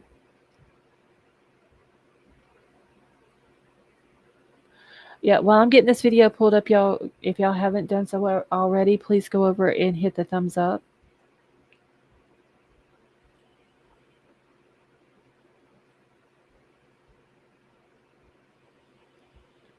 Okay, I've been working, and the box delivery came from BK's area in Washington. Okay. Oh, wait, that was the wrong one. I've been working, and I'm good. I've been listening. Hope all is well. Yeah, no fear. We've all been doing good. I know I haven't seen you in a while.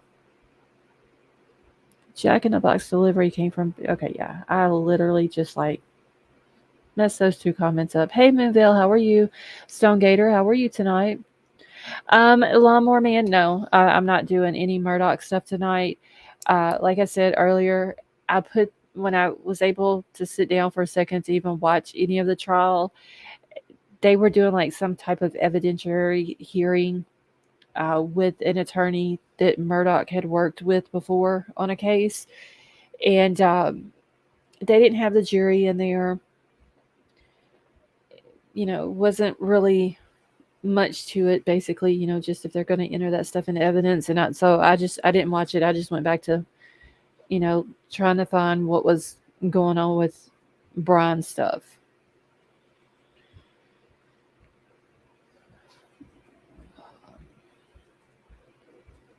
Okay. Also, his phone was connected to the house Wi-Fi. Okay, I'm catching up real quick, y'all, before I start this video. And Sandra, you're very welcome, honey, and I hope you get to doing better soon. I was laughing at JLR about the food order. He was the first one pointed it out. I was like, that is so far-fetched. Vivian, a live jail cell camera on him would be awesome. That would be completely awesome, just to watch how miserable he is. All right, y'all. So I'm fixing to play this one. This one's like right at 5 minutes, and I'm going to mute out once again while it's playing. Let's see. May I ask one basic? Yes, Stone Gator, go ahead.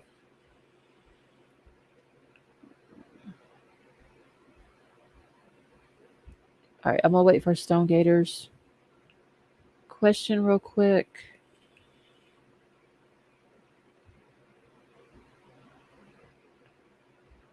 Right now, Julie, you'd want to wear 2 shifts gloves. Hey, Gigi. How are you? Let's see. Do you really think they didn't have a life insurance? Stone Gator, you're talking about Maggie and Paul? I would assume that they did. I mean, they were, they had money. They were able to pay for it. I would think that they did. I would think that he would have had life insurance policies on, not just himself, which we know that he did have it on himself, but I would think he would have it on his whole family, like both the boys and his wife.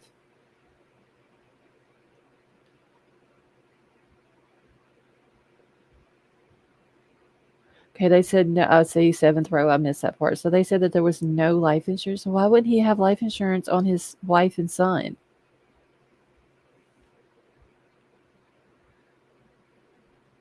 That is crazy. Suspicious. Gigi, I'm doing good, thank you. That is weird if there is no life insurance policy. But like someone did say in the chat, maybe he canceled it so it wouldn't look suspicious. But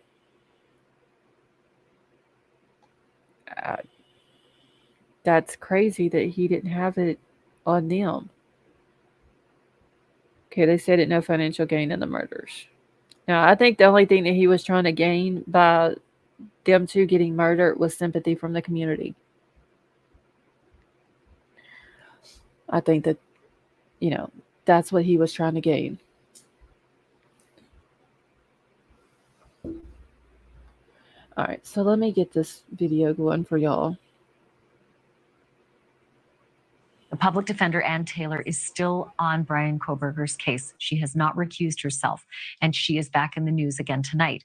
Prosecution asked her to share any evidence that might tend to prove Kohberger's innocence, and this week she responded. It's called a discovery request. She said that they have nothing to turn over at this time, writing, and I quote, "There are no books, papers, documents, photographs, or copies or portions thereof in the possession of the defendant at this time, which will be submitted at the time of trial. And she goes on to say there are no reports of physical or mental examinations or scientific tests which are in the possession of the defendant at this time. Joining me now is Jennifer Koffendorfer. She's a former FBI special agent with 28 years in federal law enforcement. So Jennifer, hearing about, I'm going to get you to sort of respond to all of the things that we're reporting tonight. This new information coming from sources close to the investigation. And then, of course, this new response to the request for discovery. So let's start with the new information. Your thoughts? Well, the new information coming forward, depending on how you really look at what the coroner said, if you look at the coroner's notes, he or she actually came back later and sort of recanted her initial statement and basically said, no, they weren't really all in bed. So we now have really two statements from the coroner regarding what she saw that night. So I would be in agreement with your other guests that both what the coroner said previously and what we know now could comport, because I think they were said in very general terms initially.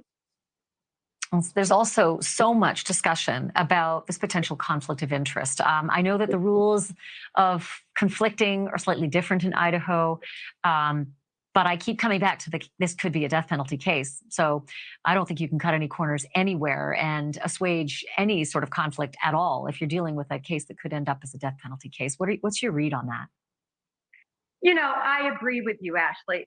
The bottom line is the rules are definitely lax when you look at both the case law and also their regulations. And actually, in one of the court rulings, they even described it as sort of relaxed in terms of their conflict. And this just isn't a situation where you can operate in the gray. We know that the defense is going to put forward a very strong argument, and that could entail drugs. And there could be a nexus that they try to establish. And based on Kara's background, that could be an issue. And I just cannot understand why anyone in the abundance of caution would continue to represent. And that there hasn't been any kind of public addressing of this issue at all. Maybe there's been an in-camera meeting, but we don't know anything about it. Last question for you. I want to read you something that really tweaked. This was fascinating in the state's response to the request for discovery.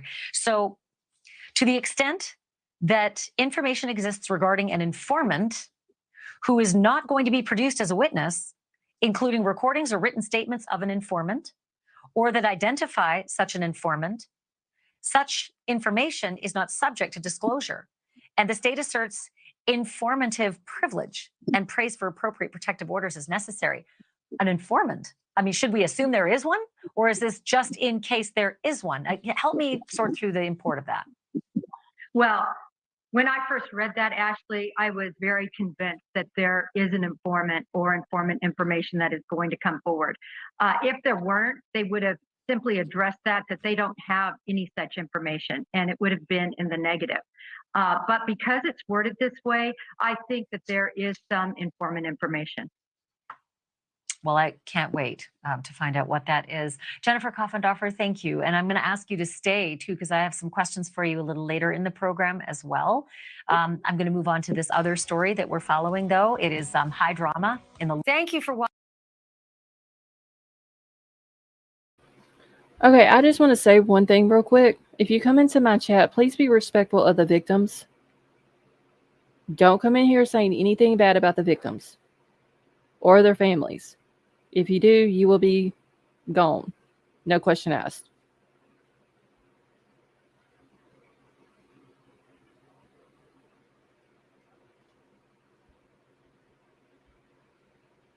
That's ridiculous.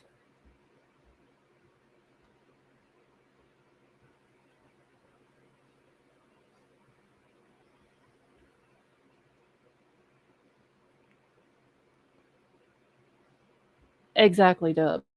That is ridiculous. Please do not come in here doing that, because I will block your ass quicker than the mods can. I'm not going to put up with that.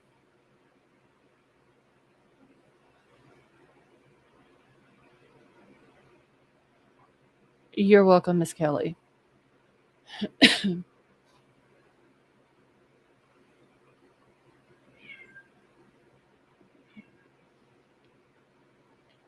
Okay. Thank you, white little baby.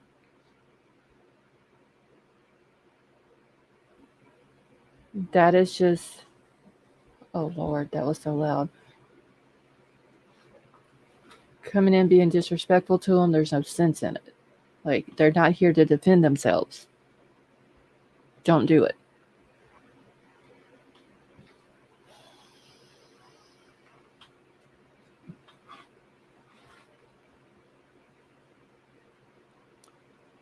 Okay, let me grab this last one real quick.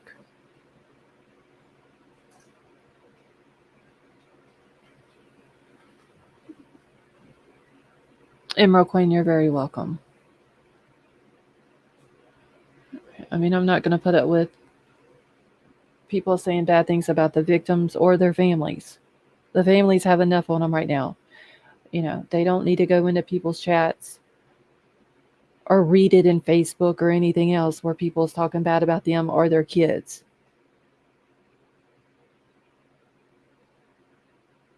Okay.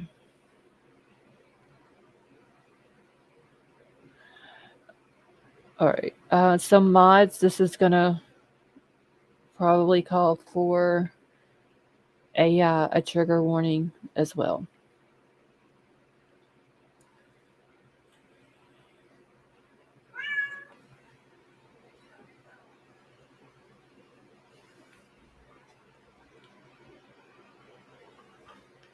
All right.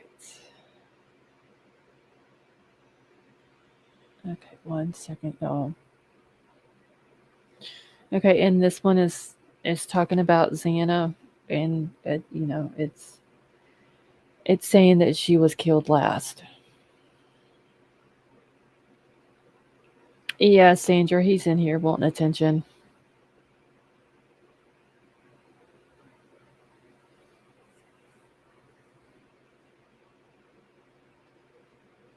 All right, y'all. No, Wolfpack, it wasn't you. It was someone else in here, and they've been blocked. Hey, Amethyst, how are you?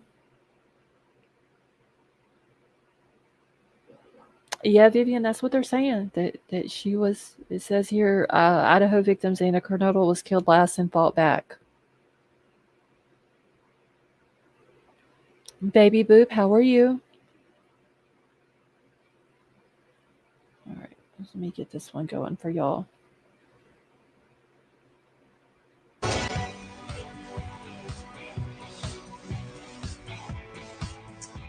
And welcome to this Thursday edition of Banfield. I want to begin with some breaking news on the Idaho murder case. A couple of sources with knowledge of the investigation have told News Nation some details that up until now we did not know. Let me lay a few of these details out, but I do want to warn you that this is graphic information and it is uncomfortable to hear this because we're talking about innocent kids who were killed in that home back in October. And not only that, this is evidence that likely will come out in court at some point. Whether it will be germane to who the killer is or not, that remains to be seen. But it could be evidence nonetheless. With that in mind, let me let you know what these sources have told News Nation. Number one, they told us that the victims, Kaylee Gonzalez and Madison Mogan, were killed first, and they confirmed that Ethan Chapin and Xana Kernodle were killed on the second floor afterwards. And these are some of the other details that they have released. They said that Ethan Chapin was killed in the doorway of Xana Kernodle's room before the killer set upon Xana. The sources say that it appeared Ethan had stepped partly into the hallway where the attack may have begun.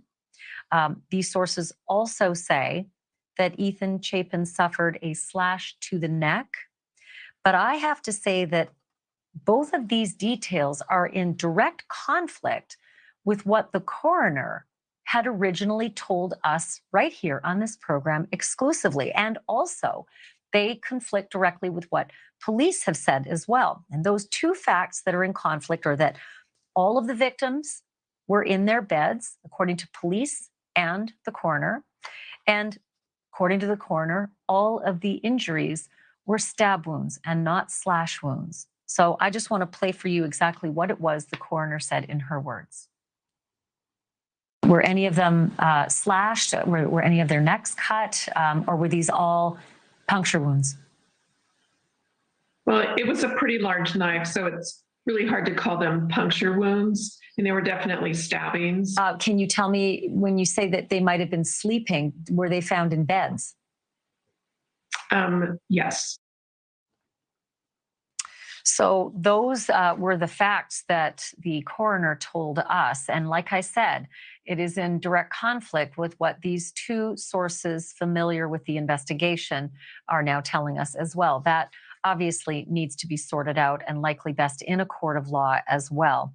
Also want to tell you these other details that we have learned from these two sources, that Xana Kernodle put up a fierce fight when the attacker set upon her, repeatedly grabbing the attacker's knife, so much so that she sustained deep cuts to her fingers and that her fingers were nearly severed. Now, that does actually work in comport with what Xana's father had reported to an Arizona news outlet about what he knew. Thank you for watching. Go to newsnationnow.com.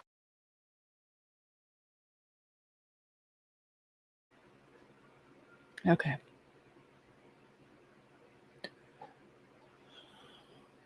This whole case is sad.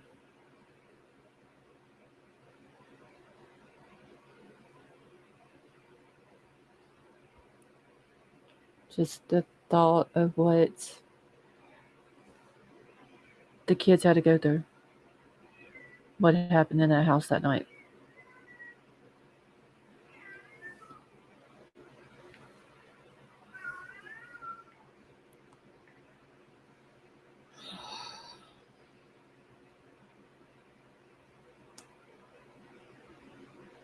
Wait, what a baby I do too.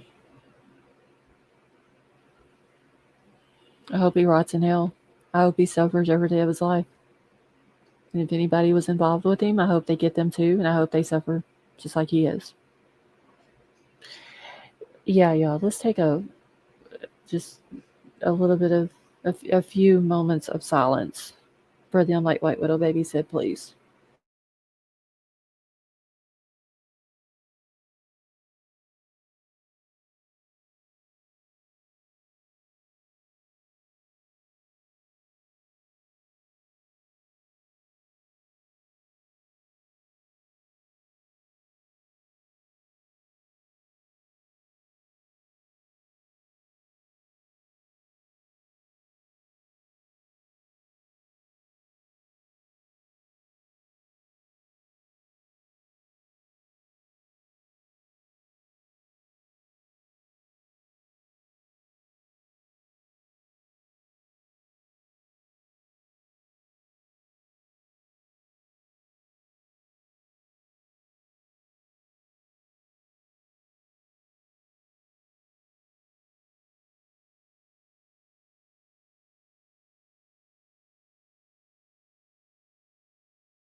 Okay. Yeah, y'all flood the chat with love, prayers, respect for these kids and their families. Raven, how are you? Hey, sweet Candy, how are you?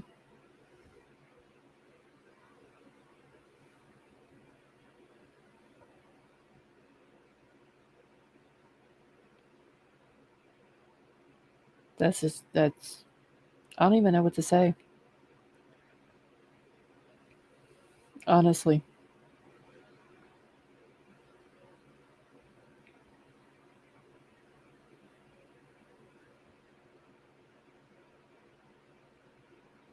Okay, I'm still wondering where DM and BF's vehicles. Dino, I'm wondering if they even had vehicles. Some kids can go to college and not worry about a vehicle because they can just walk to class or catch a Uber or a ride or, with another classmate or roommate or whatever. So I'm wondering if they had cars there.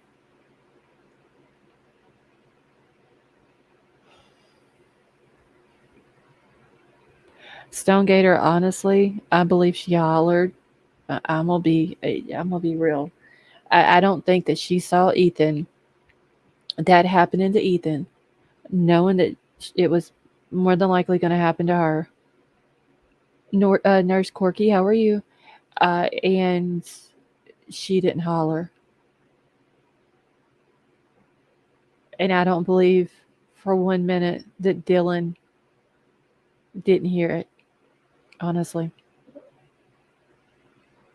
I think Dylan and Bethany both heard it, but for sure Dylan heard it. And that's just my opinion. So I hope he's convicted and I hope he rots in hell.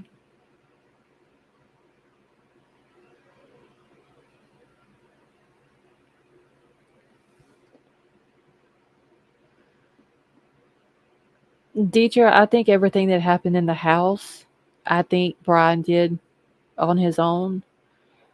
Um, and this is just my opinion. And like I said, I could be completely wrong.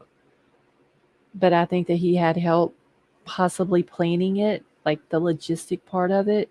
And I think that there was someone driving that car that night.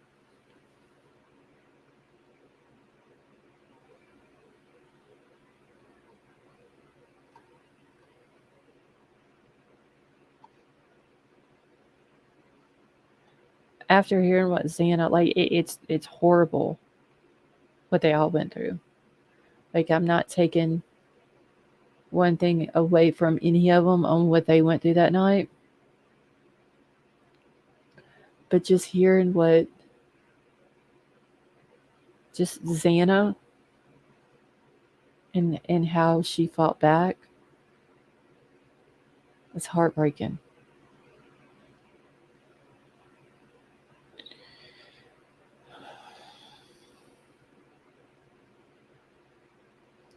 See, there's a new video of one of Dylan's friends, so he says he sounds loaded. Protected, that's probably the one I heard a couple of weeks ago where him and his girlfriend, like his girlfriend is like in an inner circle of Dylan's, and he was talking about how right after the murders happened that him and her like tried to hug Dylan and was, trying to console her or something like that. And she was talking about they were weird and all this and that, and that she's still the same Dylan and all the. It's just I don't know. Okay, that's him. Yeah, I don't. I call bullshit on his story. Nurse Corky, the coroner, I don't like her. I'm gonna be honest. I really don't. I don't. When it was put out by the Gonzalez family, did she tell their 17-year-old daughter about what happened to Kaylee? Like graphic details? I lost all respect for her. That's just not something that you do.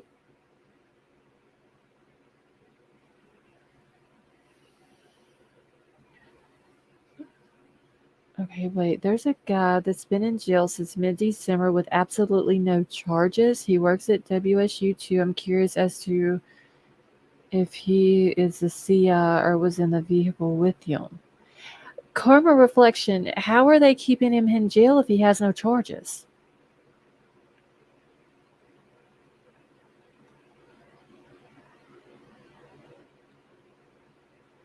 I don't understand why she thought that it was a good idea to tell a 17-year-old daughter something or a 17-year-old girl something like that about her sister.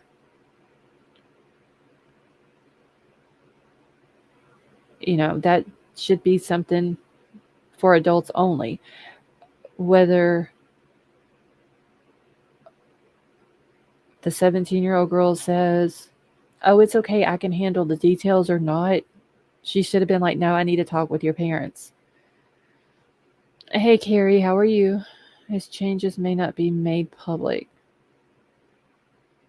That could be it. I just don't see how they can keep someone in jail with no charges. And mods, do I need to slow the chat down again? My mom explained what a ghillie was to me today. Oh, the Chris, you're talking about a ghillie suit? They could keep a CI. Well, I don't know if they would keep him in custody. I don't know. He could be. Okay, 1 second. Let me go slow it down again. Hey, Linda G, how are you? I don't know, y'all. Just when I thought I could hear everything there was to hear about this case and how awful it was, then we hear what happened to Xana in that type of detail. Obsessed for Disneyland, thank you so much for the super sticker. That was very nice of you. Thank you. Let me go slow the chat down real quick for the mod, y'all.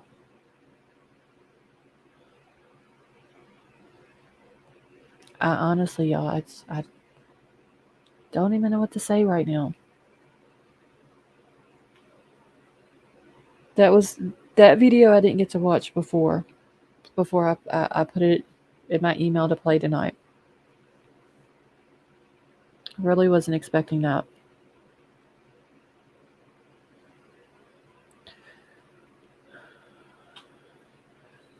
King Scarlet, yeah, she's very weird. She I don't know if I was the Gonzalez's, and I'm pretty sure they probably have said something other than to the media about that, because that was just completely wrong what she did.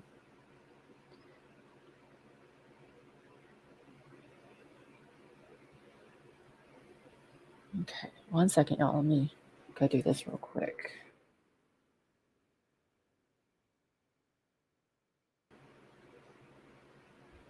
Okay. All right. Werewolf Queen, thank you so much for the super chat. And she says, please put this towards something for the families. Well, thank you, honey. That was very nice of you.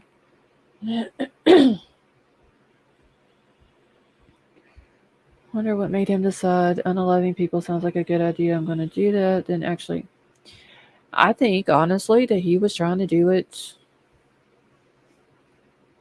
the perfect crime and thought that it was going to be so perfect that he would be able to get away with it.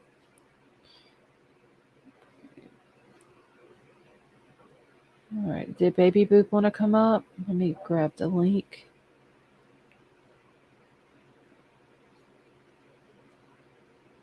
Okay, she did not care about being discreet. Yeah, I just don't get it. Heritage, how are you? Hometown Finest, how are you? If he gets out because of how the case was handled till he get his job and school back. I don't know. He probably won't go back to WSU. Honestly, which I'm hoping he doesn't walk.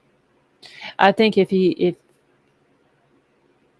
there's any way possible that he walks, I don't think he'll last long. I really don't. If I can't get my camera off okay, I'll go ahead and put the wallet now, Baby Boot. Let me go grab it real quick. Oh, wait, let me take this down so everybody can see. Oh, click on this. Okay. All right, Baby Boop, I've got the wallet now. Vivian, I hope he doesn't. And Protected, I was talking about that last night. I forgot what it was. I was reading her last night, and it was almost like this person, the way they were explaining it was that, because we all knew he had a drug problem before.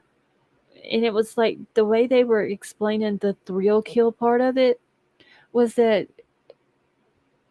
he went and did the murders almost like it was kind of hard to explain. I forgot exactly how it was verbatim. But instead of him doing the drugs, he decided to do the murders, like that was his high. Baby Boop, can you hear me?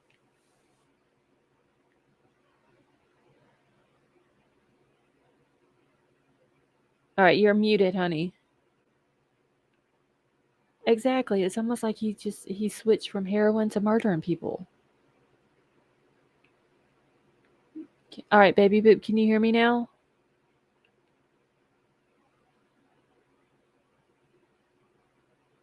Okay, she must not be able to hear me. Miss Kelly, have a good night. Anna Newsom, how are you? Hey, Jennifer. All right, baby boop, you got your camera on, but nobody can see you.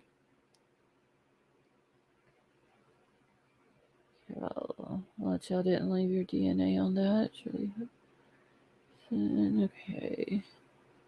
He might have been buying heroin from someone in the area.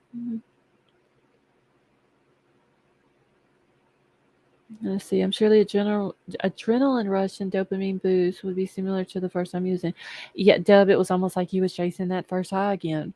But instead of using the drug, he decided to go do something like that. Like that was uh like murdering somebody is going to equal to a high of heroin. It I don't understand it. Okay, so baby boot dropped down.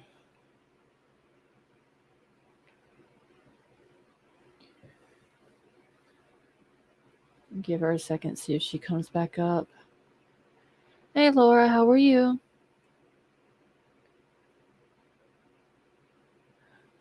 He could have been using again. I don't know. Okay, anybody else wants to grab the link and come up and give your thoughts on this? You're more than welcome to.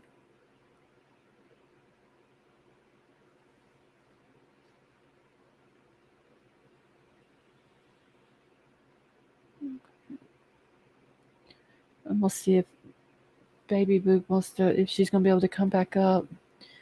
Maybe in studying what he was studying turned him into it. I don't. I mean, yeah, that's what it seems like. Like he was studying that, and it was like he was literally trying to. Can you hear me? Yes, I can hear you. Can you hear me? Okay. Okay, I can hear you. Okay, and I got my camera off, I guess. Yeah, it's off, but I got the wall up though, so you're good. All right, I figured that part out. So, how are I'm trying you? not to start coughing. I'm hanging in there. It's heart failure. It's just no fun and pain, but Right. um, one thing I'm Oh, she dropped again, y'all.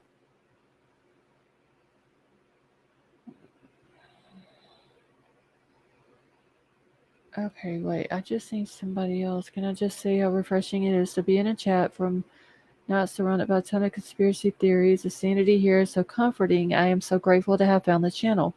Obsessed for Disneyland. Well, thank you so much for that comment. That was very sweet of you, and we're happy that you are here with us.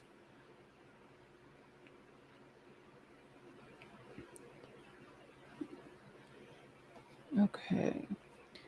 Seems as one balloon that went to Canada, the military. Okay. One second, y'all. Okay.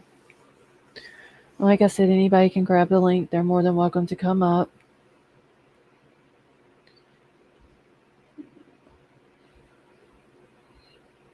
Skip counseling session step one. Yeah, I wonder honestly, like his sisters, both of them are into the counseling thing. I wonder if they even thought since he's been arrested. I wonder if they've even thought of like, is there something we missed? If his dad, the songbird, thank you very much. You know, if his dad thought uh, on the, after the arrest, thinking back on their trip home, like was there something that I missed if he didn't know about it? Okay, baby boot, can you hear me? I can hear you. I don't know what happened. Okay, yeah, Can you you hear might have. me? Yeah, I can hear you. You were talking mid sentence and just dropped off. That's the way life is. All right. So Um, what were you saying? no, I just hope that all this so-called great evidence that they've had up to now isn't going to get kicked. You know, Right. it would be very tragic, and hearing this new testimony or new comments from what Xana went through, you can't tell me Dylan didn't hear it. Oh, there she went again. What the heck?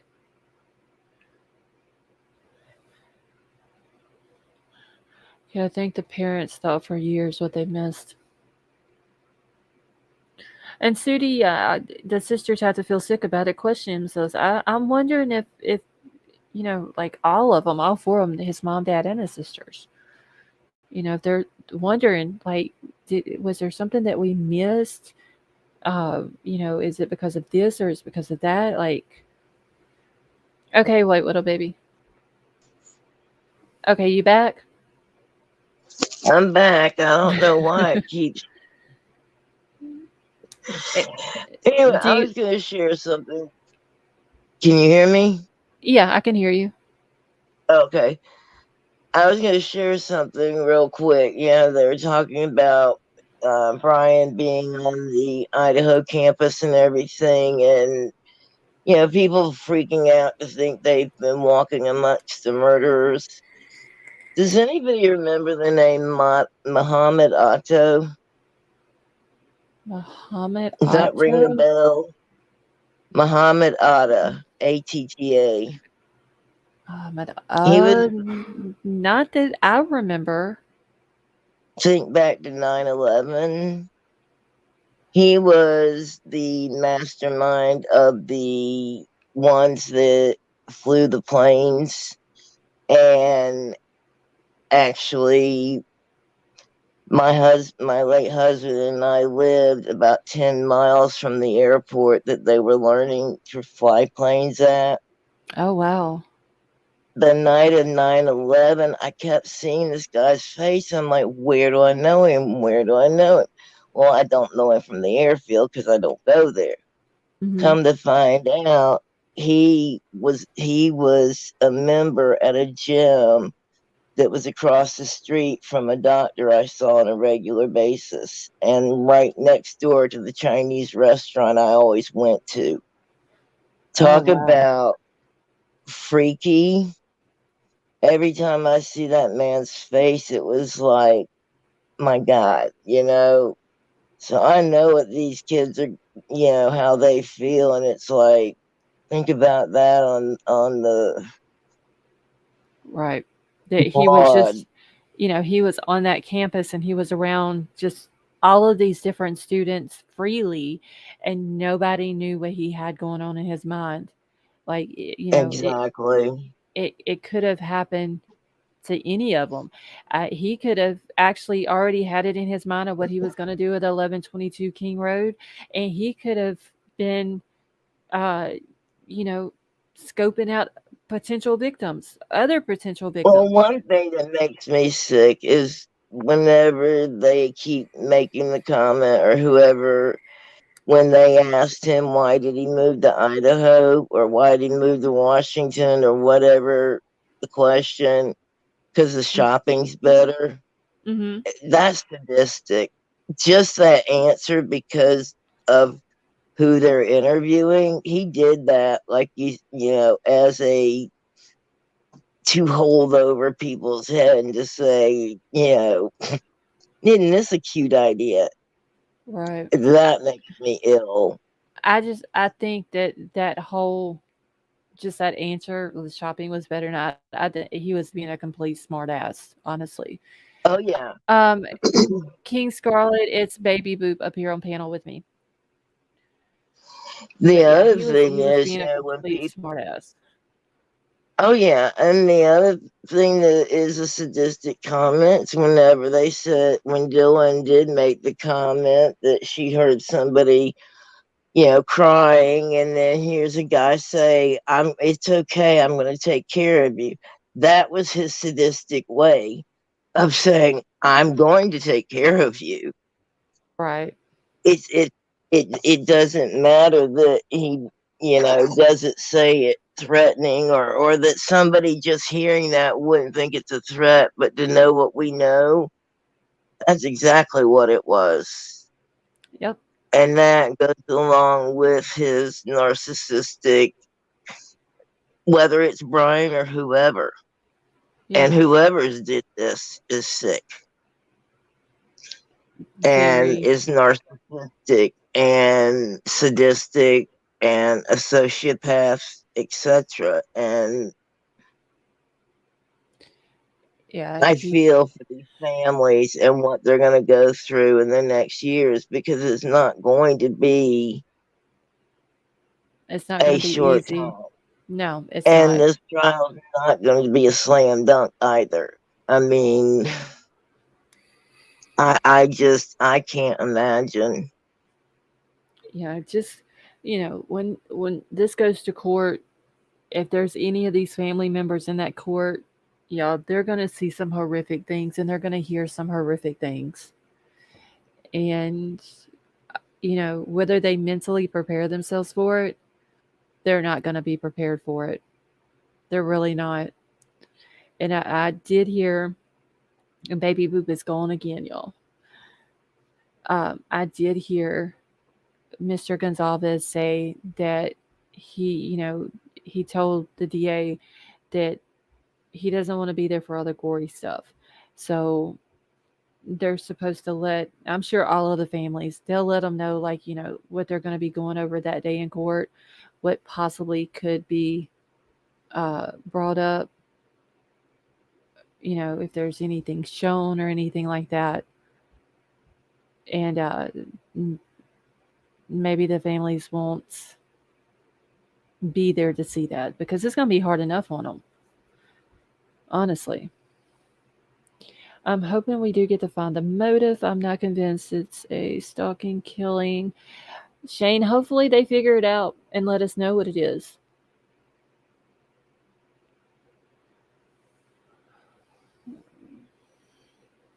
It's just, I still don't even know what to say about that last video.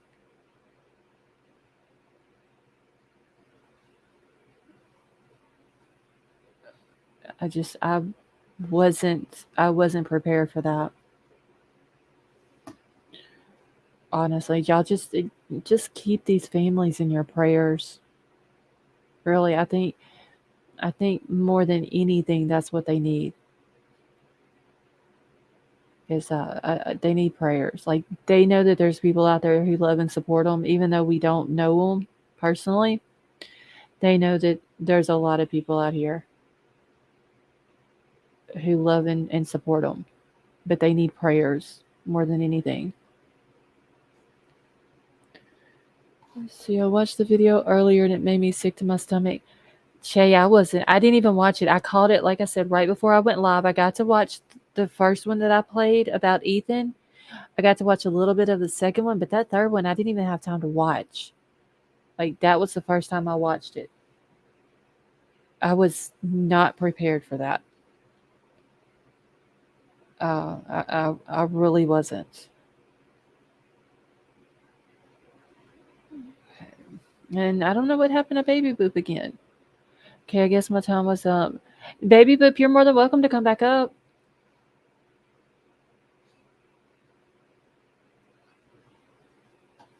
Let's see. So that's all I really had to share. I'm having a rough time with everything I'm trying to do. Love you. Baby Boop, I love you too, honey. And I hope you get to feeling better. And you know that anytime you need to, you're more than welcome to email me.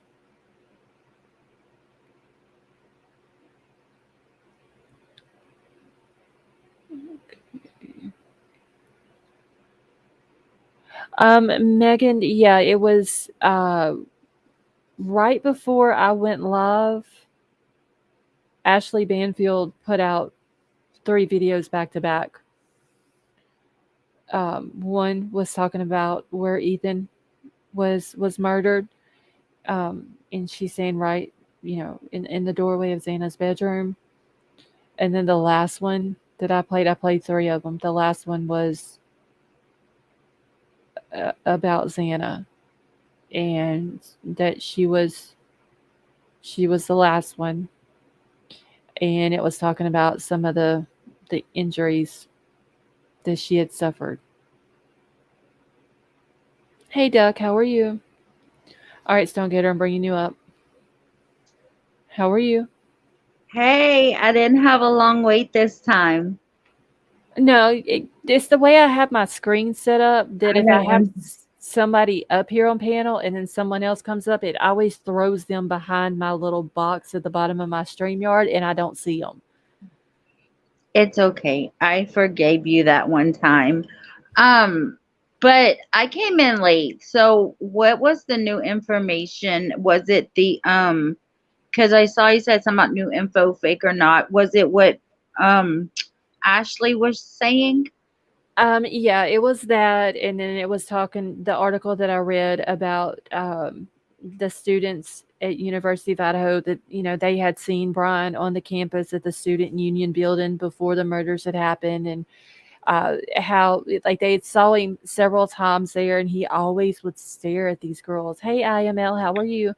And it would be to the point like he would stare at these girls to the point that it would make them uncomfortable, and if they caught him staring at them, he wouldn't, like if somebody's staring at you and you catch them, they'll be like they'll nod their head or smile or you know trying to make it less Yeah. awkward, and they say he didn't do that. He would just like you catch him staring, and he never you know looks away or nods his head or says hi or anything like that.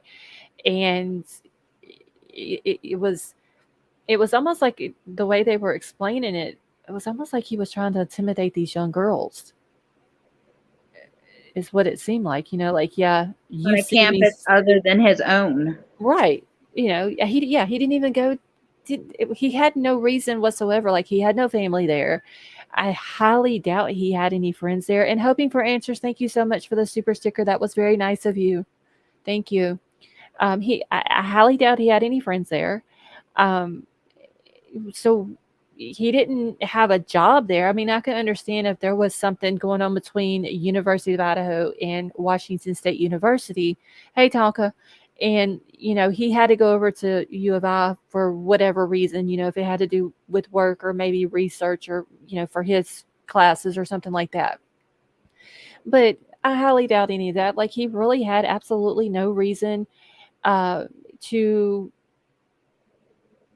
even be over there. Backstage. Oh, Aura, hold on one second, honey. See, I didn't even see Aura sitting in backstage because of the way it's sitting. Okay, But Aura. Scarlett, oh, sorry. No, I was just going to make sure that Aura could hear me. I got you. I want to. Hi, how are you? I'm doing good. How are you? Okay. Hey. But I want to know what Stone Gator was saying. Oh, about what? Oh, about I don't think that he could scope girls out at his school because it would be too obviously because one, he's a TA and another it's his school. So he had to therefore go to University of Idaho because he has no real connection there. So him, scoping out the females there and it's so close, so easy to get to from either his job or his home that it's a easy way to go find someone else at a different campus, in my opinion, just from hearing what you just said. Mm-hmm. Yeah, that makes sense. That's so scary, right? Yeah, because like I said, I'm sure, and this was before the murders and everything, but you know, he could have very well been watching Kaylee, Xana, or Maddie and what their activities were at school, but he also could have been looking for other potential victims to start stalking. And that's what's scary because these girls who were saying that they seen him there and that he was staring at, they had absolutely no idea anything about him or what he was about to do. Yeah, Like and then it almost makes you think like there was something specific about these girls that triggers him. You know And what then I I have mean? another thing. Yeah. If he really was still on drugs, just saying, Uh-huh. of course, he's not going to go on his campus to get them. He's going to go to another campus to Yeah. obviously look for them. And, Right. I mean, who knows? Who knows? Obviously, he's hanging out on this campus, so he could have seen them at work, on campus, around their house. So obviously, he was going to Idaho to for a reason to scope them out. He just couldn't do his shit where he was. Sorry, because to him it would probably be too obvious. Yeah, it's like Right. don't poop where you eat, or Yeah. kind Don't of poop thing. where you sleep. Yeah, that's Yeah. something like that. I mean, and it made it so convenient that University of Idaho was just down the road. I mean, it Right. was just, he can just jump in his car and, just a short 10 minutes he was at this other college where all of these people were, all of these young girls were that had no idea who he was, what he was capable of doing, what he had going on in his mind, nothing. Like nobody knew anything about it. And what made it worse was that while he was on after the murders, he was over at WSU with all these young girls, Yeah. and nobody had a clue. Like they knew about the murders, but they had no clue. Well, how are you That gonna know that you have a crazy person sitting across from you, that's right? what's scary. Yes. And then That it just makes me not even want to participate, like share a good, oh, I was here and I had a good time, and like tag myself somewhere. Or, mhm, because you don't know who's watching, whether in person or online. right. It's just, it kind of takes it's just not fair that that these unstable people are able to look at you through the internet or in person, and you will never know. And that's sad, because sometimes you just want to share good things that happen to you and you can't. I mean, Yeah, that could sometimes lead to your demise. because there's so many just crazy people in this world who will look at it and be like, "Oh damn, this girl was here. She's very pretty," and just they become completely obsessed with them. And and the girl, and even in this case, hey Izzy, how are you? In this case, Xana, Maddie, or Kaylee, none of them had even a clue about this guy. We'll never know if they ever saw him on the campus unless they told someone else, that they, saw him or pointed him out to another friend of theirs. But if that's the case, none of those friends, as far as we know, has came forward and said, yeah, Maddie, Kaylee, or Xana saw him on the campus. So we may never know if they ever saw him there. That the night that happened could have very well been the first time that they ever saw him. Or acknowledged him. Yeah, even been around him. Yeah, the first time they've seen him. But Right. I'm starting to think that maybe he was around, but he was just, he was this person that was invisible, and that's probably how he felt. Yeah, and Mm-hmm. that's what's scary is that A he lot of was people feel that way, but they don't turn into serial killers. right. I still think it was one of these things, like I said, because of what he studied, and he studied under, Catherine Ramsland, and she was in with the BTK killer and helped him write a book, and he looks so much like Ted Bundy, y'all. It's scary. It's almost like him and Ted Bundy are brothers. Too much coincidence, right? Right. And I think that, and this is another thing I could be completely wrong about, but he could have, because of what he studied, probably thought, it, to me, he seems like one of these guys. He is a very smart guy. We know that. But to me, it seems that he possibly knew he was smart, kind of like a guy who is nice looking and they know they're nice looking. Well, he was smart and he knew he was smart. Well, And there's a difference. He was book smart. right, However, he thought he was street smart, and he right. wasn't. Yes, he had book sense, but not common sense. Right. And he he literally, like, he let the ego sit in, and he thought he was going to plan this whole thing out just because he had all of this studying that he's done, and all these years of college and degrees and all this and that, and he thought he really was going to pull off the perfect crime, and he was going to be able to get away with it, and he thought probably, well, if I happen to get arrested for it, I'll be able to get out of it. Like, he probably thought he was that smart. But see, this is what always baffles me, and it could probably not be nothing, but it's like he probably could have gotten away with it, but he just did it to the wrong people, because there are so many unsolved murders that happen, almost, like every day, every year, and it's because these girls were this specific stereotype, looked a certain way, and they're very popular, that this got the attention it did. I mean, I hope that doesn't come off the wrong way, but I'm glad that they got the news coverage that they did, because this person could have probably done the same thing to other people, and we would have never known, right? So this type of news coverage kind of will put him away. They knew who he was before, probably before we even knew about the white Elantra. They knew who he was. That was one. But Scarlett, I'm gonna ask you a question, because we keep talking about Bryan and doing this and not doing this and having an accomplice and not having, or whatever. Can we speculate with Dylan for just 1 second? I know she's a survivor. However, I need to get something off my chest. Yeah, go ahead. I want to know how y'all feel, or what you think, if it comes out, and this is all speculation, in my opinion, whatever, it's me.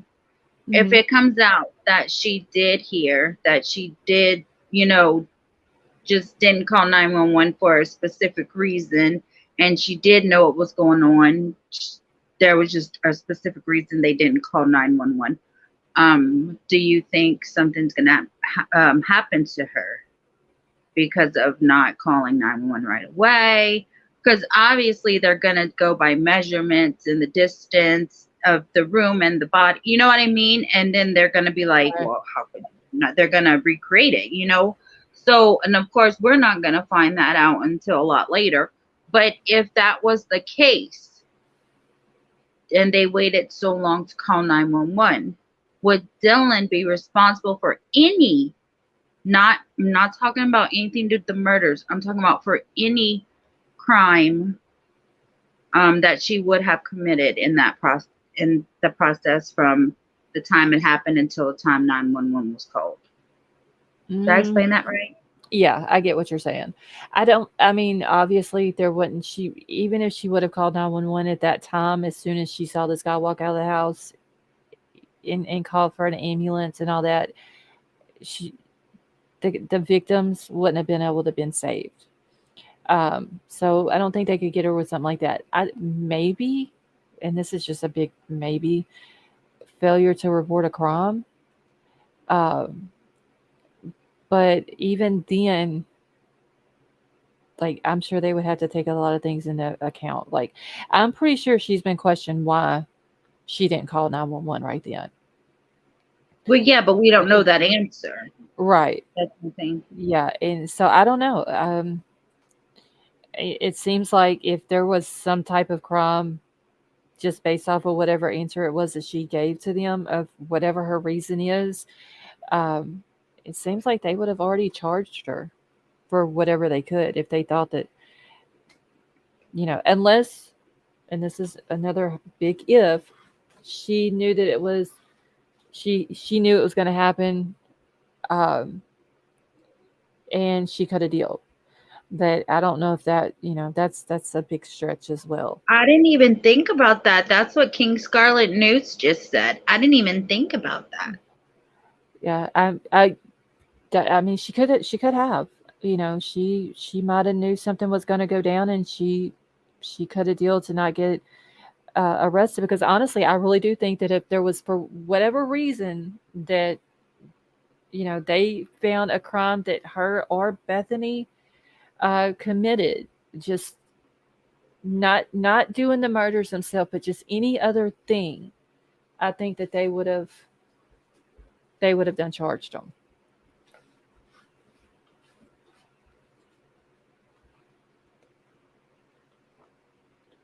I don't know. Look how long it took them to arrest Bryan after how long they knew who he was before they arrested him. I mean, hell, they followed him all the way from Washington to Pennsylvania. You know what I mean? And I was Right. thinking, I wonder how their neighbors felt about him putting his evidence in their trash cans. Oh God. They're gonna have I to move mean, out of that neighborhood. yeah. I mean, if the cops, if or FBI wouldn't have been there watching, they probably would have never knew that he put their trash in their neighbor's trash can. Yeah. So it's just this whole case is just it's weird. And if it wouldn't have been for him leaving his DNA on that little push button to close that case and Xana fighting back, they probably wouldn't know who he was. Right. Yeah, if they wouldn't have had the DNA, he would have literally more than likely got away with it. Maybe some years down the line, they would have um caught him, but that very well could have been after he done this to other people. You know, In so my honest opinion, you know how they caught him? When he did the crime and they found out about the Elantra, when mhm. it happened, he had PA plates. But because him moving there after a certain amount of time, he had to switch over to Washington plates. It was like a time limit thing. And he happened to do it right after the murders. He had a Washington plate. And Yeah, I he feel like they went through DMV in Idaho and Washington and all those states to see if they had any newly registered Hyundai Elantras, you know, because they did have PA plates or whatever. So they just went through DMV through the, Elantras registered in those areas. And mhm. his was one of them. And his went from a PA to a Washington. I think that's what put, two and two together for them. And then they went from there. And then the DNA came in and everything just got, put together that way. Well, But I they think the DMV. they said okay, so the murders happened on the 13th. The 18th, he went and switched from the PA plates at the DMV to the Washington plates, but the Pennsylvania plates were about to expire um, on November the 30th, and he knew that they were supposed to be driving back to Pennsylvania. And I'd heard somebody else that said, I don't know if this came from him or his dad, but he didn't want to drive home with expired Pennsylvania plates. So he went ahead and got them changed or whatever over to Washington. He has a Washington driver's license, but they did also say that it was the WSU police officer who heard about the murders. They were looking for the white Elantra. He just happened to go through the WSU database for the student parking passes and the students, on campus with vehicles or whatever, and found the white Elantra. 30 minutes, and this was like 12:30 in the morning. 30 minutes later, and they still haven't said, and this is what's weird, is if the guy who found the plates in the car in the database, I'm wondering if he contacted one of the patrol officers for WSU and asked him to go to this address and see if the car was there, or if the guy who was patrolling that night just happened to come across the car at his apartment that night. Because 30 minutes later, another cop drove by there, saw the Elantra at his apartment, and got out and wrote down his plate number. When he looked it up, the first cop looked it up in the database. It had a PA plate. It still had the Pennsylvania plate number and all that on there. Whenever the other cop went and looked 30 minutes later, it had a Washington plate on it. So he didn't even change like his plates. Like he didn't even let WSU know that he'd even changed his plates. And they're saying that they sent that information over to Moscow Police Department. I really don't think someone else is involved. I think that it was in his plan that if he got arrested, he was going to say that just to put doubt in jury's mind that there could have been someone else or anything, you know. And I think that's why he said that. Because didn't BTK or one of them say that also? Oh, it was oh, it wasn't BTK. It was John Wayne Gacy that said Yeah, that him, the about clown dude. yeah, did anyone else get arrested? Hey, Brown Bear, how are you? So I think that was just part of his, you know, defense or whatever. Like he already had his whole defense planned out before the crime even got committed I because agree. he had Yeah. to have his, you know, both sides. He was going to get, you know, away with this. He had to think he got everything booked, so, you know, according He to the thought of book. everything already. Yeah, That's true. I think he did.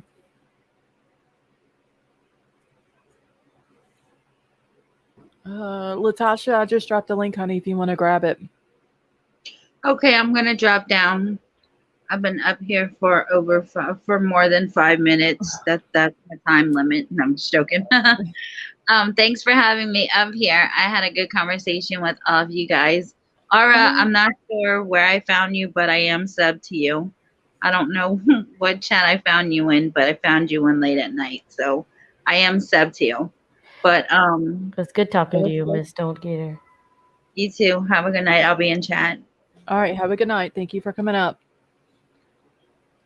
Okay, let's see. I dropped a link for Latasha. Let's see if this is her. Yes, it is. All right, Tasha, can you hear us? Yes, I can. How are you?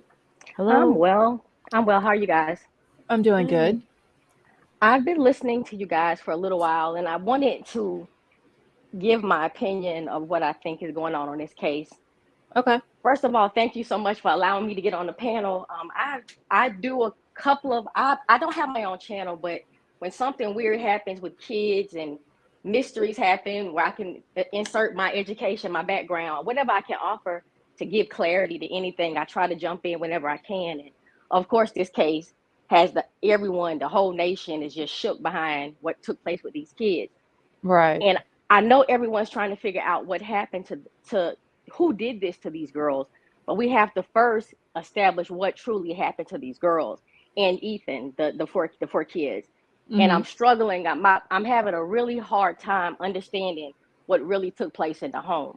And the only thing I can really go by, what we can really go by right now, is what the police are telling us in terms of the affidavit. So Right. I'm not sure if you guys read it. I'm pretty sure you probably did read the affidavit, but I want to point out a couple of things about the affidavit that strikes me as extremely odd, and I cannot make sense of it. The Okay, first go thing ahead. they say, the first thing they say DM said is DM stated that she originally went to sleep in her bedroom on the south side of the second floor. And I Mm-hmm. was like, funny that they would use the word originally. I didn't really think much about it, but when you say originally, most of the time you're talking about something else is going to occur after the fact. Like I originally was going to go here, but instead I went here. I originally wanted to do this, but instead I did this. And when she Right. said originally, I was like, did she move? Did she ever move or something? Did she switch rooms that night, or like why would she say originally?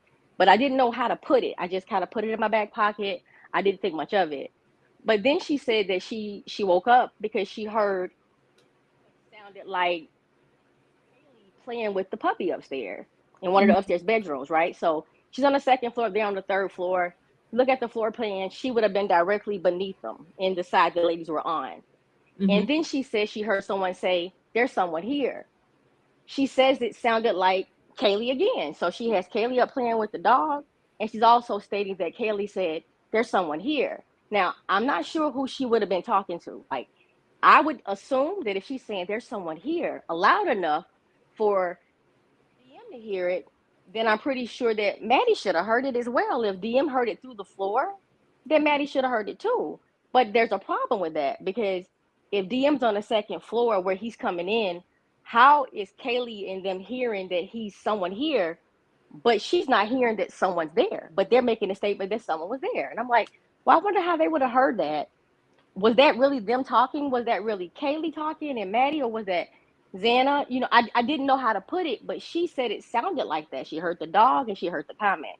Right. And then she said she looked out the bedroom and she said, because she looked out there, she peeked out the room or whatever, and she said she didn't see anything, hear anything, or hear anything. Then she said she opened the door a second time when she heard what she thought was crying coming from Xana's room.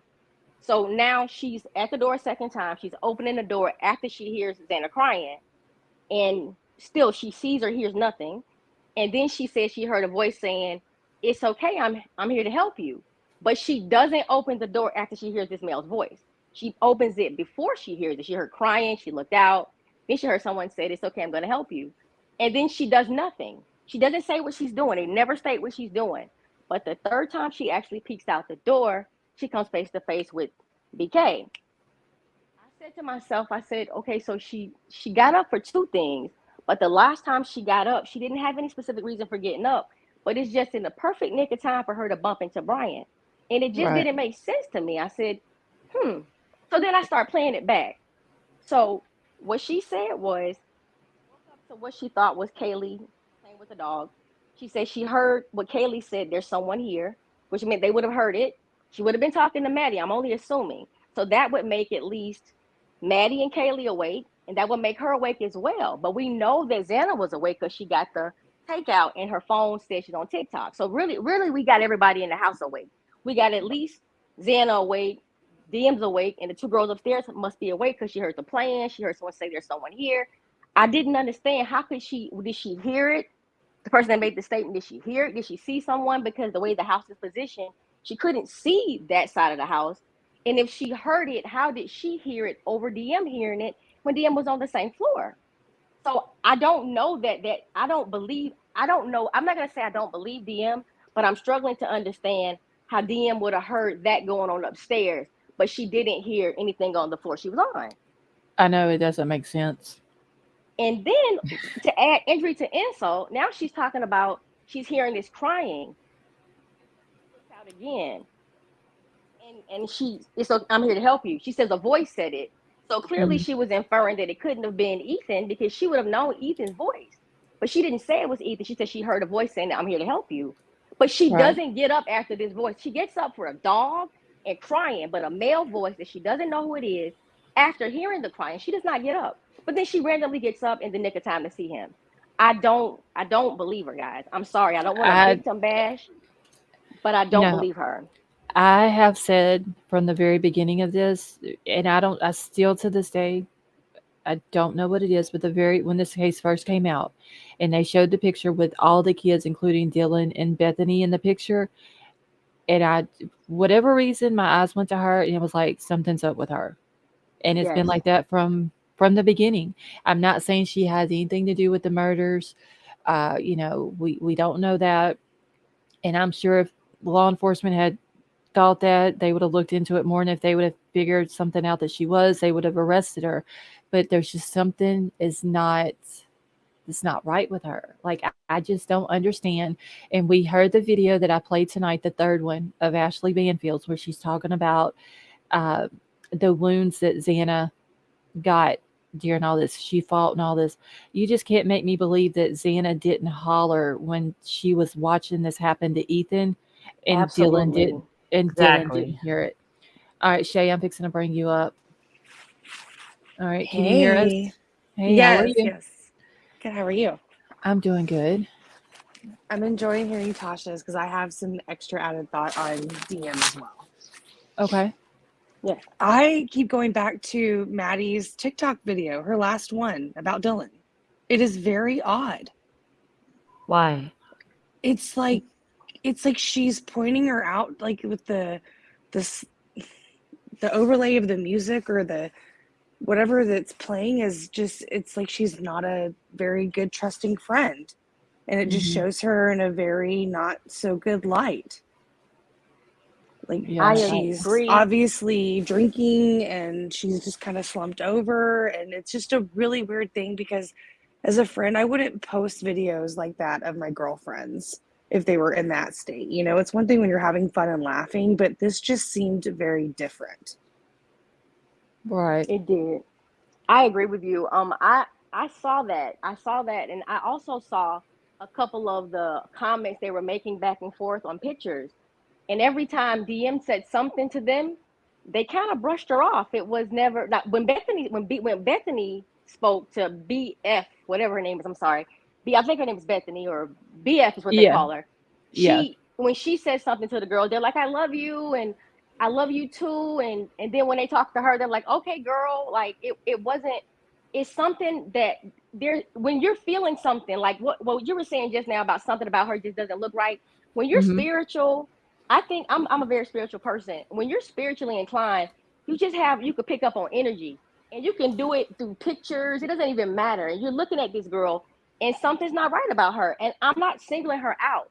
She's making herself look bad, guys. She's saying she saw a stranger. I understand this is supposed to be a frat house, and I get all this, but we're not talking about a bumping, jumping party. We're talking about in the dead of the night when everyone is asleep, supposedly, or chilling, and there's just someone roaming the house, and you come face to face Right. with him, but you were shocked with fear, but you weren't. You definitely locked the door. I would think she did, and you did whatever you did for those hours, or however long she did it, and then all of a Mm-hmm. sudden, they emerged the next day at noon, and it's really weird. It's stuff missing, guys. But I gotta say something though.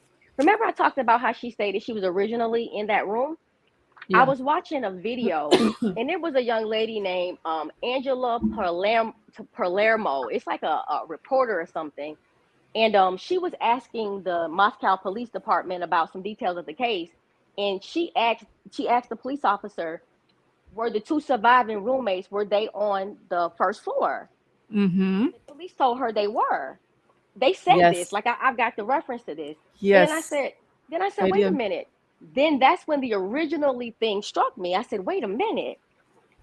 This girl they're saying that she's on the bottom floor. Wait a minute. Is that what she meant by originally? Was she originally on the second floor, but after the murders occurred, she went down to the first floor and laid down on the first floor and pretended like she was down there the entire time? She said originally, guys. She literally said that. And I'm Yeah. just But trying to make it but make sense because it's not making sense. But Tasha, that would also go back if you remember one of the first press conferences Ali did. They said that the victims were on the first floor. They did. Now all of Or a sorry, it's sudden, not the victims, the surviving roommates. yeah, Excuse there you go. me. I got you. I know, no, I totally got it. Yeah, that would make it right. So then, when they said DM stated that she was originally asleep on the southeast side of the whatever the second floor originally, because DM moved, y'all, she moved. She didn't stay on the second floor, and I'm struggling. I'm struggling to understand the crime scene. I'm struggling to understand the amount of blood that I'm anticipating or assuming would have happened with these kids, and they're talking about this footprint, and they got it the second time around, and what's up with where's the blood? Like what? This You're must have been reading a my horrible mind. scene. The footprint has had me just mind blown because they're saying that it's like in the pattern of the van. Well, Van's shoes. Well, I just personally just don't see Bryan wearing that, honestly. But I do know the girls do. And I've had questions about what was happening in that 8 hour gap. We know that there's been rumors out there that hasn't been really debunked or, proven at this point. But what if there was some kind of staging and cleanup? It just sounds really weird to me. Well, I'm gonna say this. I'm 45. I was a late bloomer with everything. I didn't drink because I had children like at 23 and 24, and I was in college and high school with strict parents. So I didn't get to drink until around 35. But I'm gonna tell you this: it doesn't matter what I do, no matter what I drink. If I'm in bed around 1, 2, or 3 in the morning, by 9 or 10 the next day, you're gonna be up. They're telling us those people were in bed around 1. They're telling us everyone was home. The two girls were supposed to be home at 1. You know what, guys? Not to jump it, but why don't they talk about where those two ladies were that night? They're talking about where Xana and Ethan were. They talked about Kaylee and Maddie, but the two survivors, they don't say where they were. They just say that they were just home. They don't really talk much about what they're doing or anything about them. And DM is incriminating herself. She's saying that she was originally somewhere, and they told us she was on the first floor. This girl moved, guys. She didn't stay in that room. DM knows a little bit more than what she's saying. And I don't need DM to tell me anything, but the truth needs to be told for us to find out what happened to these kids or to get the right person. I'm not saying that Bryan is didn't do it. I'm never gonna say that because he's hella weird. It's something going on with him, definitely. Because if you're innocent, wouldn't you be in court bawling like y'all got the wrong person? Like they would have to drag me out. I'd be cutting Yes, up. I'm like, he's for too sure. poised. Like, no ma'am, yes Yep, ma'am. Like I he's said that getting a before. kick Like, out of this. oh, he's loving this attention. Like he's eating all this attention up. Well, The attention that he looked for, right? He was craving attention, wanted someone to look at him. He's got it now. But I think something's up, y'all. This dude had help. Somebody help this man. If this dude did this, someone helped him. And the help came from within that house. I can't get that off my mind. This doesn't make sense. What this girl is telling us doesn't make sense. The one footprint, the shoe print, this alleged blood running down the side of the house. Y'all don't even think that was blood. Why didn't have that tapered off or marked off? Like, where's the blood? Where's the evidence? Why is that stool wedged on the patio door like it was jammed there? Like, none of this makes sense to me. And it's a lot more going on. And I don't think that they're giving us everything. And maybe they're trying to protect the case. I don't really know what's going on, guys. But DM's got an issue. Something's up with DM. I've said it from the beginning. Something's up. There's something weird going on there with her. It is. And It I do totally is. remember they said that Bethany saw Ethan and Xana at the Sigma Chi party in the affidavit. I just don't know Right. how long she was there. Well, if y'all remember in the beginning, like Tasha was saying, they kept saying the girls were out, but they were out separately that night, Dylan and Bethany. And they both ended up back home at 1 o'clock in the morning. So they're from the beginning, they were saying they were home before the rest of the kids. But then when the affidavit comes out, it says that Bethany said that she saw Dylan and Xana at the Sigma Chi house that night between 9 p.m. and 1:45 a.m. Well, if she was home by 1 o'clock in the morning, how the hell did she see them there at 1:45 in the morning? It's like they say one thing and then they turn around and they say something else that contradicts what they said to begin with. Just like the whole Dylan and Bethany being on the first floor from the very beginning. That's where they were at. And then affidavit comes out and Dylan's on the second floor.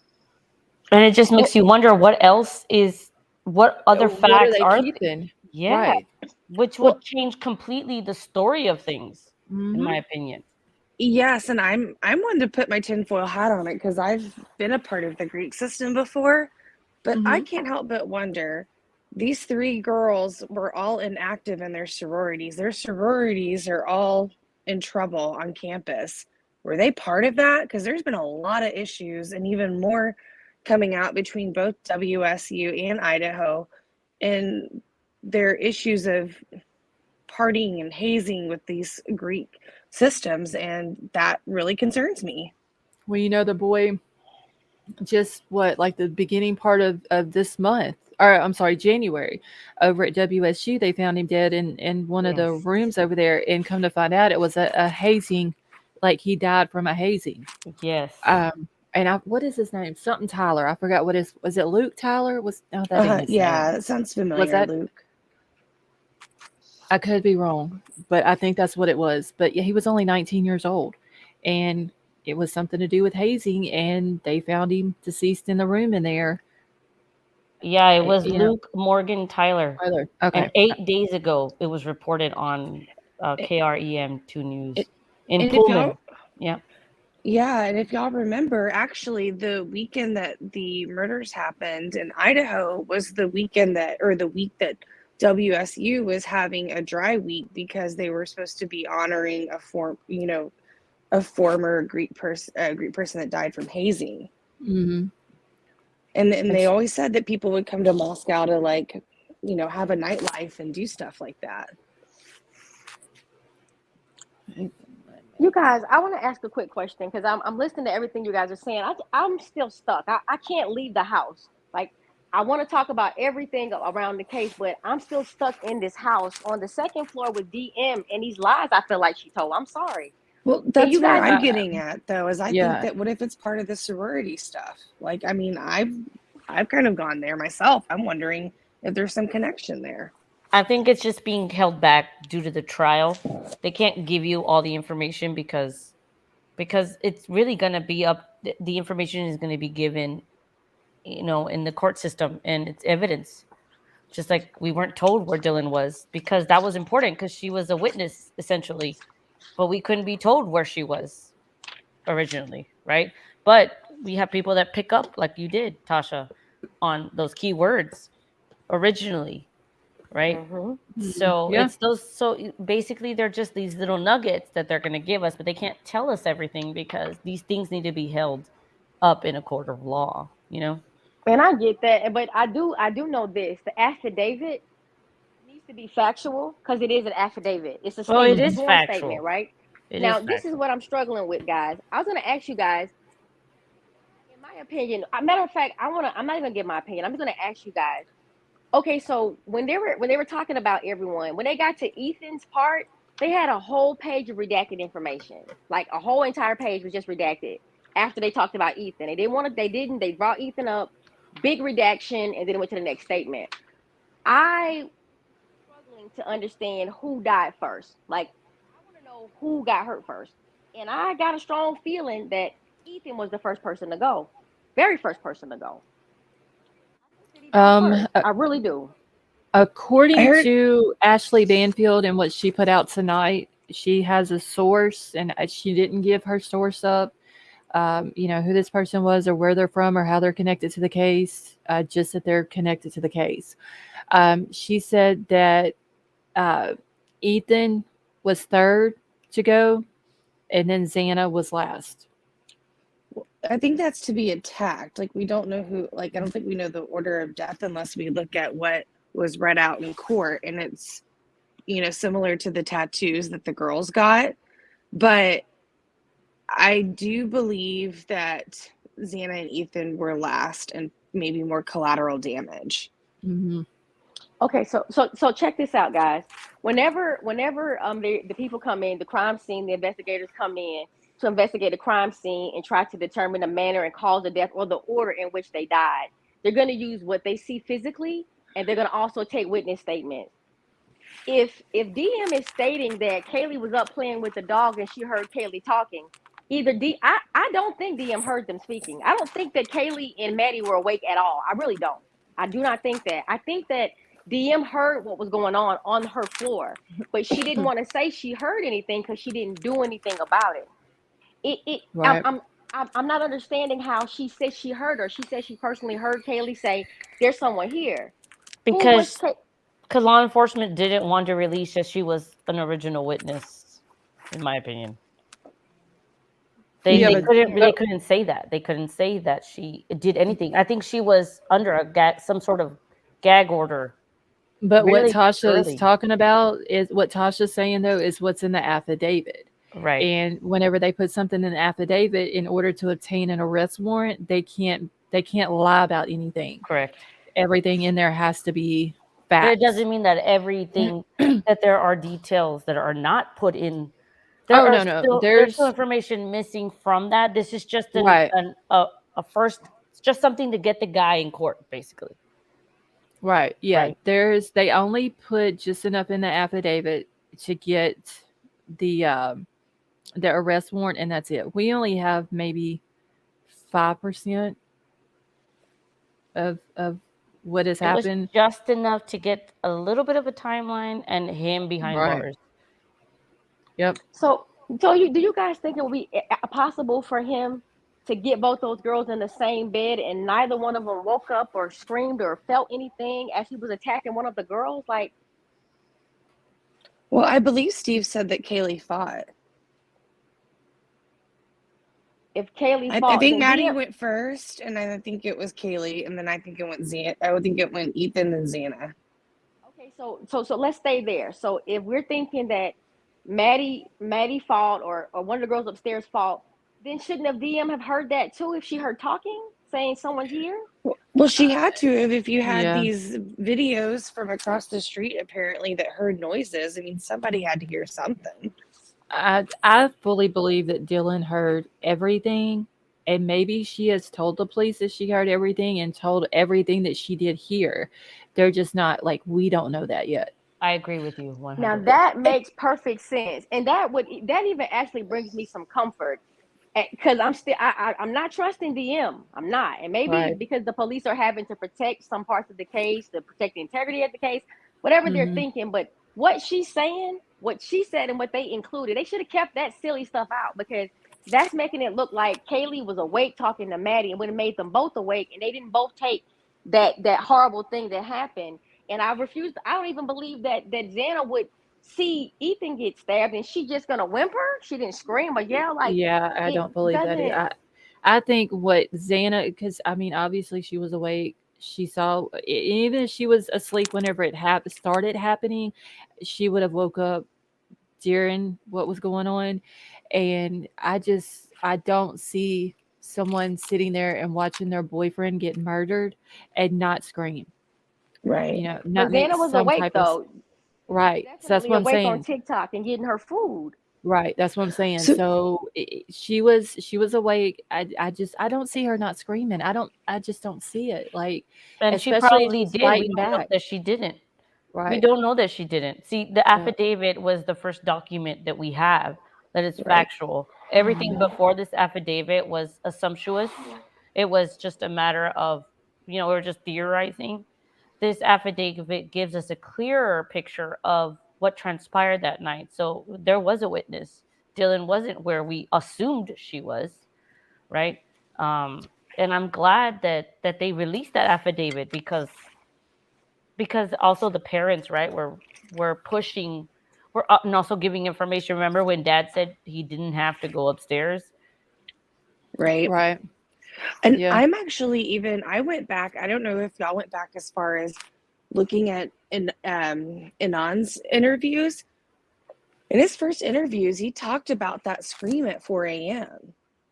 And this is before the affidavit came out. And I actually think the reason why he may not be talking anymore is I think he's going to be a potential witness. And I thought that all along. Oh, creepy neighbor. That's who you're talking about. Yes, the one with Yeah. the fire juggle sticks. Hmm. But his Yeah. interviews before that all came out said he heard a scream around 4 a.m. He just thought it was like normal college partying. He Yep. I mentioned remember that. I remember that. Guys, let me ask you a question. Remember when DM said that she heard someone say, "There's someone here"? How? I mean, what if that was Xana telling Ethan, "Hey, I think there's someone here," and then Ethan goes out to see what that someone is, and he gets attacked in the hallway first. Just let's just try to picture it. Let's just think that maybe, because we know that Xana was awake. We know that she got food. She's on TikTok. We don't know about anyone else. But if she says someone, "Hey, I think someone's here," and she's talking to Ethan, so Ethan gets up, goes into the hallway, and then he gets attacked. Maybe it was Do we quick. know Maybe if Xana actually ordered that? Like, was that from her account, or did somebody order it and deliver it to her, like as a guest kind of person? Like, I can do that with my kids. Like, if they're working, I can send them food under my account. originally they said that they didn't say that she ordered it. It said that DoorDash was delivered to Xana around Mm. 4 the night that she passed away. And then I know in the paperwork and the photos, there's like a bag with Xana's name on it. I'm not saying that was the bag that she had that night. Because sometimes these kids, they'll eat the same thing. They'll Uber eat every night. I don't really know, but there's a bag, a Jack in the Box bag outside the door with Xana's name on it. And I'm not saying that's the bag. I'm just saying that was in front of the house.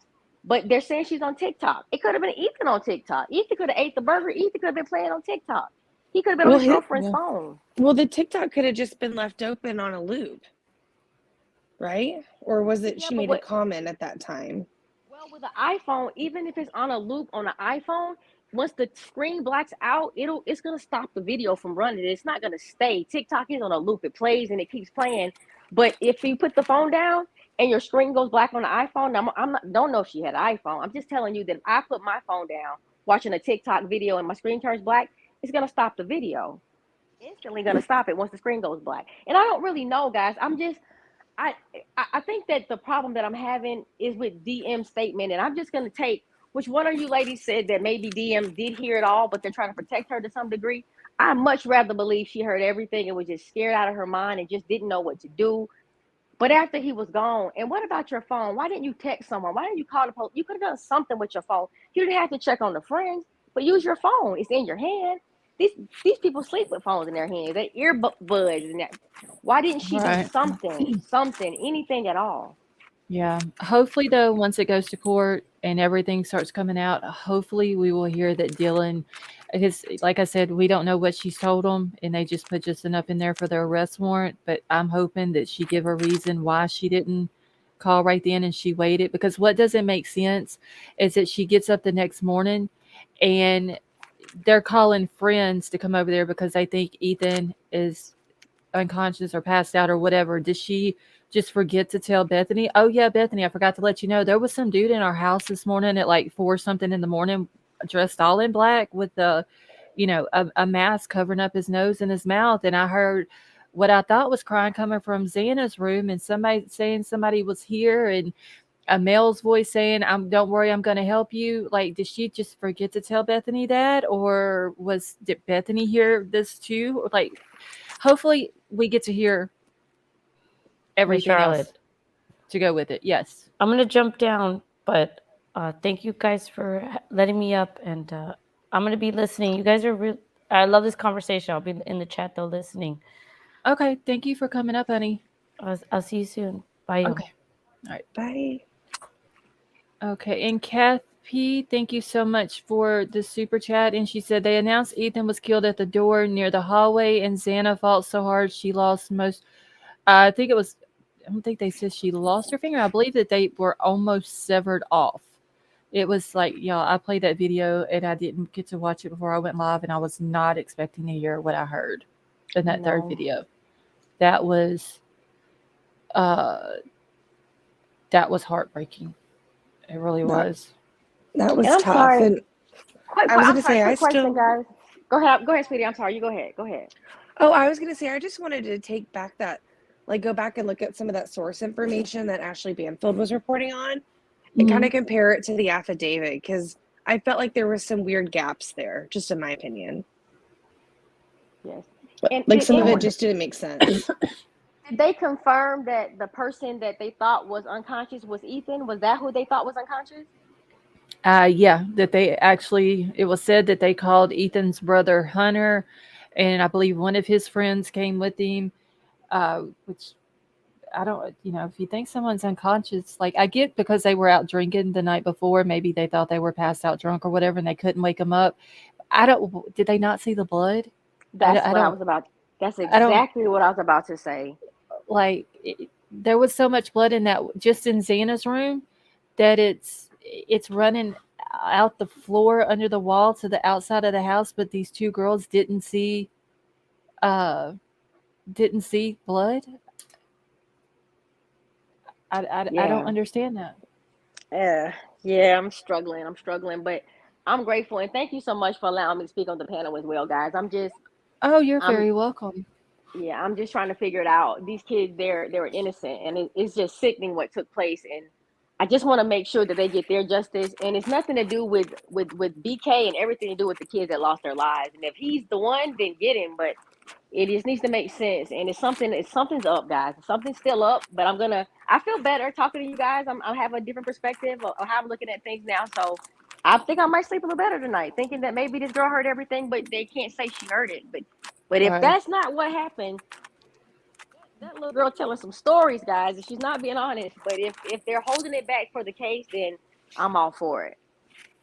I'm hoping that's what it was. Like, I'm Paige, you're very welcome, honey. I'm hoping that she told them everything, and especially in the part where she says that she heard a male voice say, "Don't worry, I'm going to help you." I'm hoping that she told them it was either Ethan that she heard say that, or it was this guy dressed in all black that walked through the house that night, that it was him that must have said it because it wasn't Ethan's voice.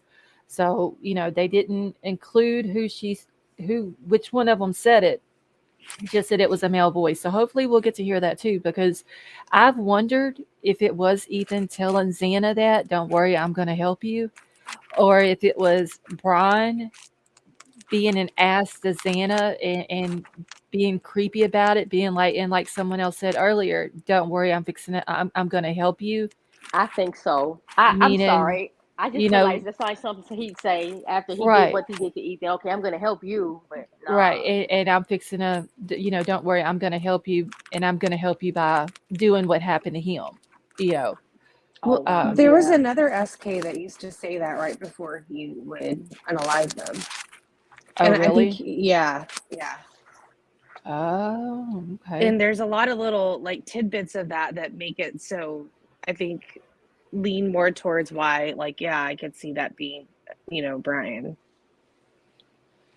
With his Wow. like obsession of it, and his Hmm. how long like his Reddit account went even though he was doing research apparently, like when talking to all these inmates and prisoners, and he was really into his studies, and I think it became more of a dark obsession.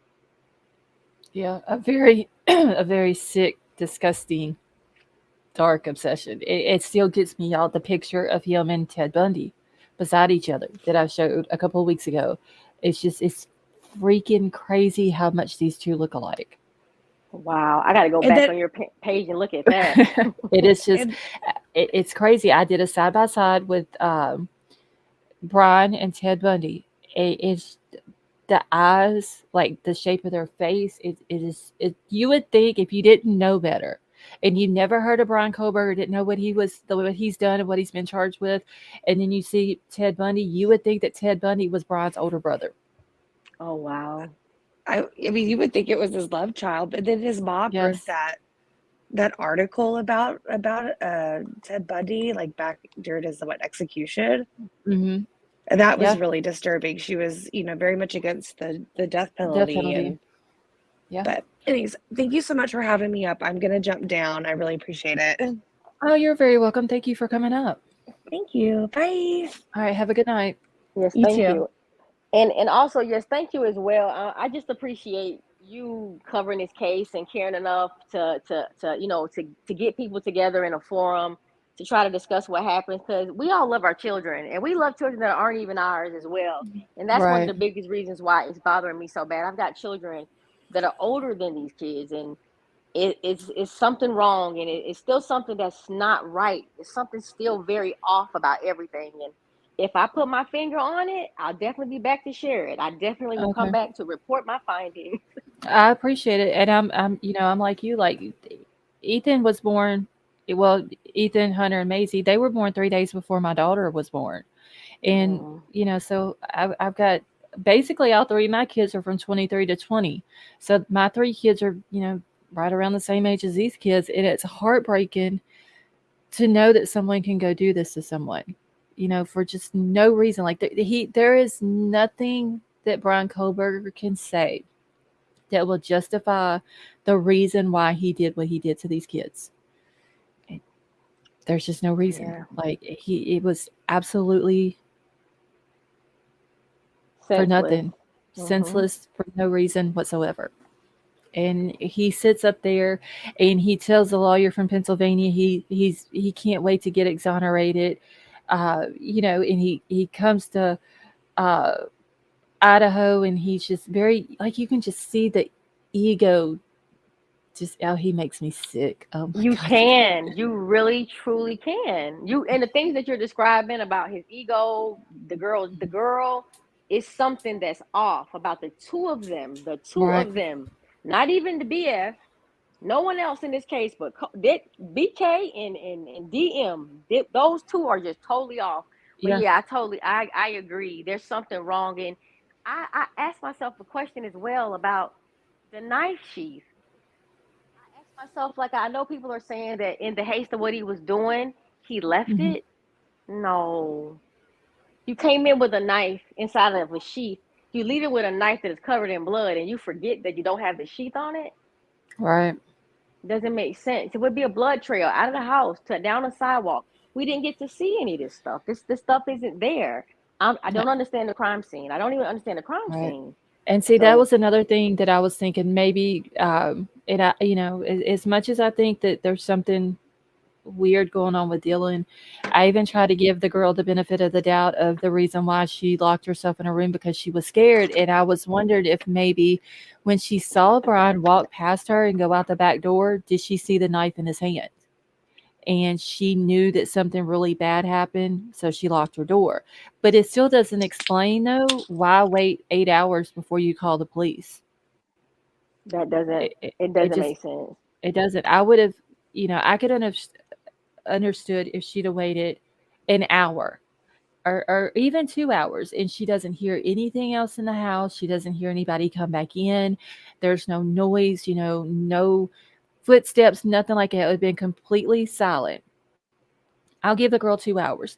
And then she would have came out of her room and looked around and might have, seen the victims and called 911. But the girl Or at should have least, called like yeah, call the like phones. Like, you don't even come out your room. Just call your friends. Call all right, of them to see if anybody's awake to say, hey, do y'all know who this is roaming the house? right. Like, Well, she I didn't do mean, that.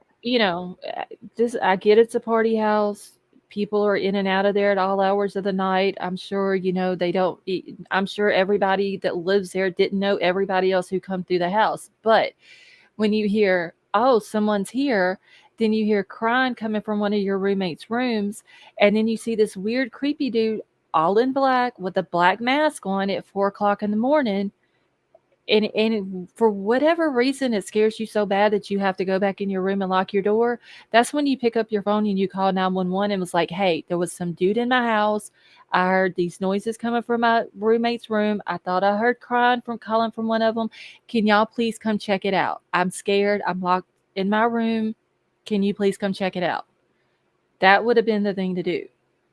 Right. So hopefully we get to hear the reason why she didn't call him for 7.5, 8 hours. She better have a damn good reason, is all I gotta say. Because I'm Yeah. not understanding that. I'm not understanding that time frame and calling other people and calling the brother. It's just weird. She's weird. I don't know. It's something off, but Yeah. like I said, I feel better. I really feel better. I've been talking to my family about this, and I keep talking to my coworkers like, y'all, this girl didn't hear. The girls upstairs didn't hear the person come through the door, and the girl on the second floor didn't hear it. And she said originally, this girl switched rooms. They said she's on the bottom floor. Like, it's a lot of stuff that's really not right about this. And it's all surrounding DM to me. I don't know. I mean, I just got something up with me and her. I don't, I still to this day, even after 2 months, since 2.5 months since this has happened, going on 3 months, I still can't figure out what it is about her.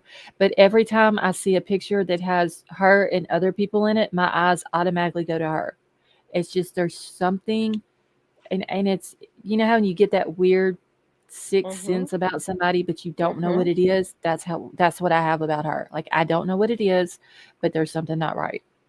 It's always a little sinister little look, a little smirk on her mouth, and her eyes look. Hmm. It's something about her energy. She's off. That girl is off, and I think they knew it. I think to some degree they knew it, because I was looking at something online, and I'm gonna gather it up.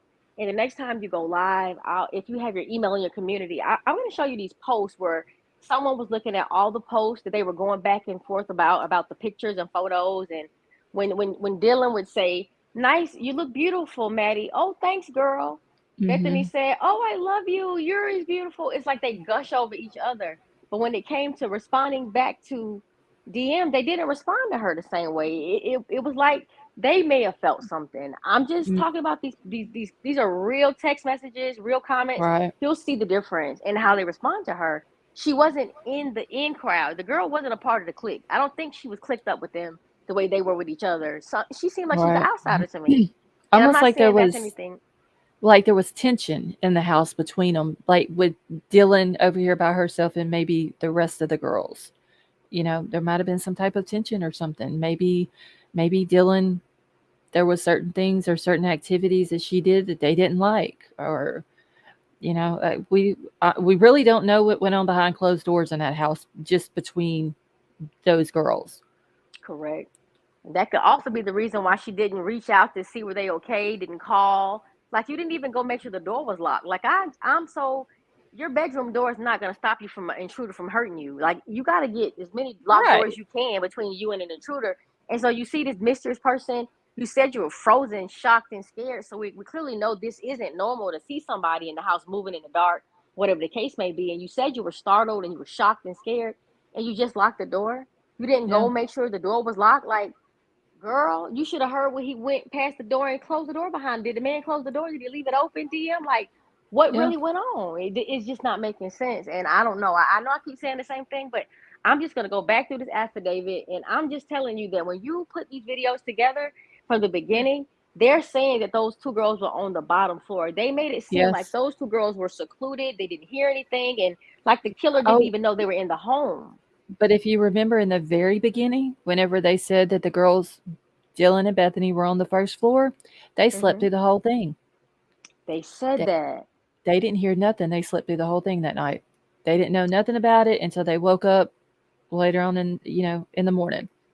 And went upstairs. And they tried to also state, someone tried to say that the unconscious person was one of the girls. That after they realized what had happened, one of them passed out, and that was the All unconscious right. person. I'm like, nah, They made too many other phone calls. They said they had other people over to the house. Yeah. So everybody just, because they made the crime scene, just jumping through, just walking through the crime scene. Doesn't Yep. make sense. But thank you so much. I'm gonna just go ahead and keep listening to you guys. But Okay.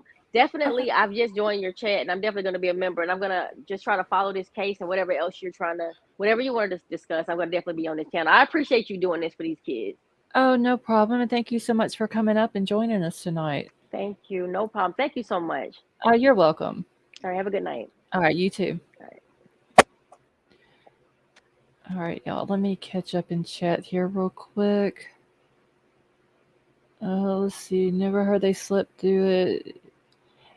Let's see. Let people assume. Yeah, teacher. They said like at the very beginning of it that uh, Dylan and Bethany had slept through it that night and didn't hear anything, and people were speculating, well, um, maybe they had like earbuds in or something like that, or was listening to music, and that's why they didn't hear anything. And uh, Jim J, have a good night.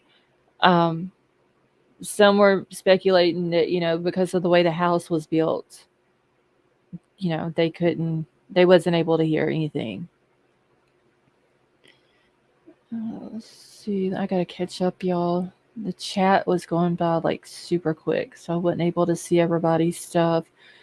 Let's see, I understand why Ellie would allow that PCA to be released, worded like that, though, and DM under the bus, leaving everyone to doubt, question her. Is it because they doubt her? Paige, that's a good question, because that's what it seems like, that they just basically threw her under the bus. If they wasn't trying to throw her under the bus, then why even put it in there? Or even, that she saw him at 4 o'clock in the morning, or that she saw him at all. It doesn't make sense. Hey, the imprint, how are you? I know a girl who locked herself in her mom's room and locked herself in the closet too. Called and texted her mom till her phone, oh wait, where'd it go? Died. Her mom was shopping with her phone on silent and called 911. All right, must have got lost. Thank you so much for the super chat. And she says, I think Ethan and Xana first, and up to the girls. Back downstairs, he hears Xana crying and had to finish what he started. Yeah, I mean, and until court will never know the actual order for facts until then. Okay. Hey, Alsing, how are you? Okay, see, Natasha, she was in zone. She heard everything. I completely believe that she heard it. I just hope that she told and what she heard, and she was honest about it. Okay.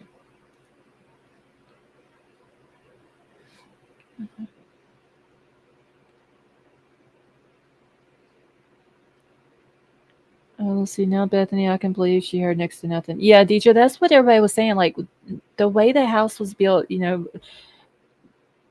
the first floor and then the second floor, like the way it was built, it was like weird. Is what some were saying, and that maybe because of the the way it was done, they wouldn't have heard something on the first floor. I don't know. I just hope that if either one of them heard anything, that they were honest with the cops on what they heard.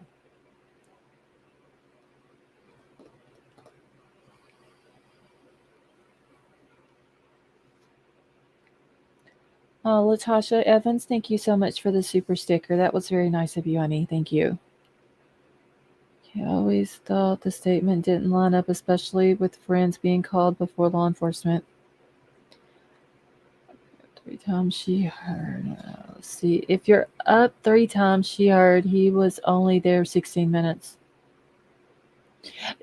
Protected? Yeah. I mean, if you think about it, she's claiming she hears Kaylee upstairs playing with the dog. I wonder if that could have possibly been if Murphy was in Kaylee's room or where Kaylee's room used to be. How do we not know that wasn't Bryan opening up the door to go in that room, and he runs into the dog and he's like trying to get the dog back into the room? She heard an awful, 3 times in 16 minutes, basically, Dylan would have gotten up.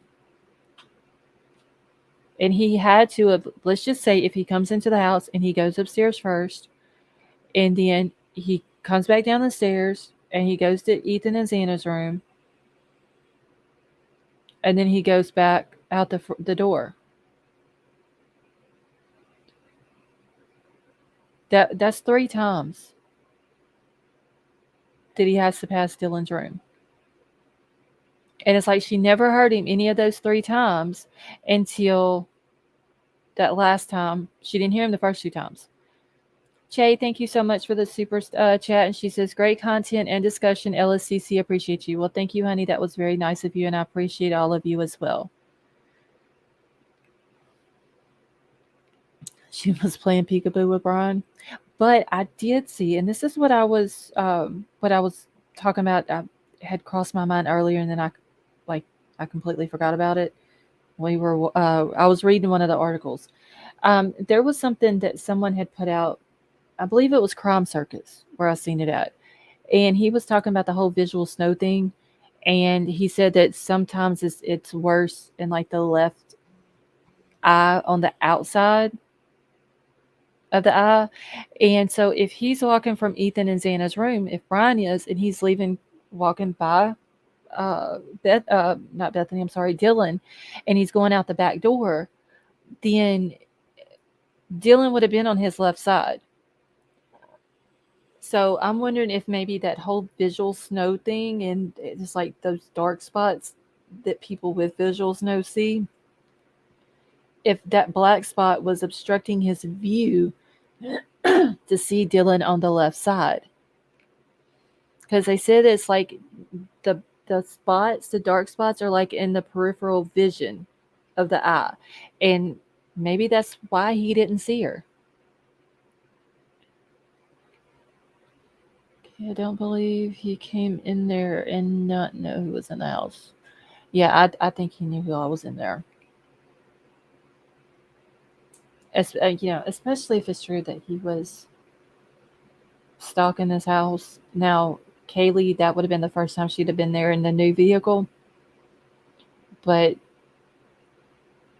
if there's anybody else involved that's from around that area, or just by watching her social media, like she posted pictures while she was back in town. He very easily could have known that she was there.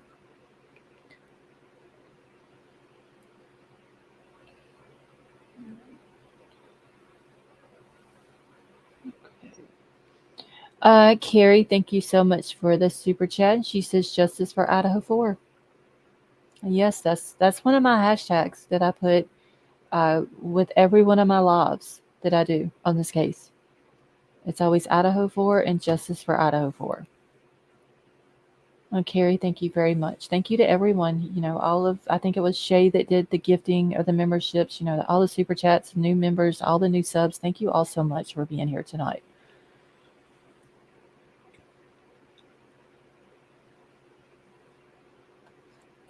All right, y'all, let me catch back up because this chat is going like super fast. The DM room is on the first. Wait, King Scarlet, what now? DM room is the first at the wood?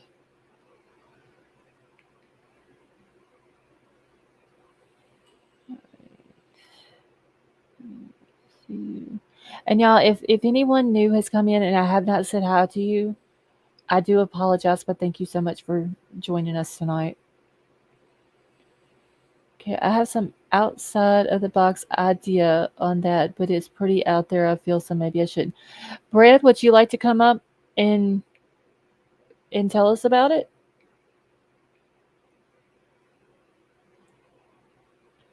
Channel always stay out way past my bedtime. Thank you, Protected. Yeah, let me drop the link if they want to come up. If not, you're more than welcome to put, your idea, theory, opinion, whatever in the chat. Wood Fairy, how are you?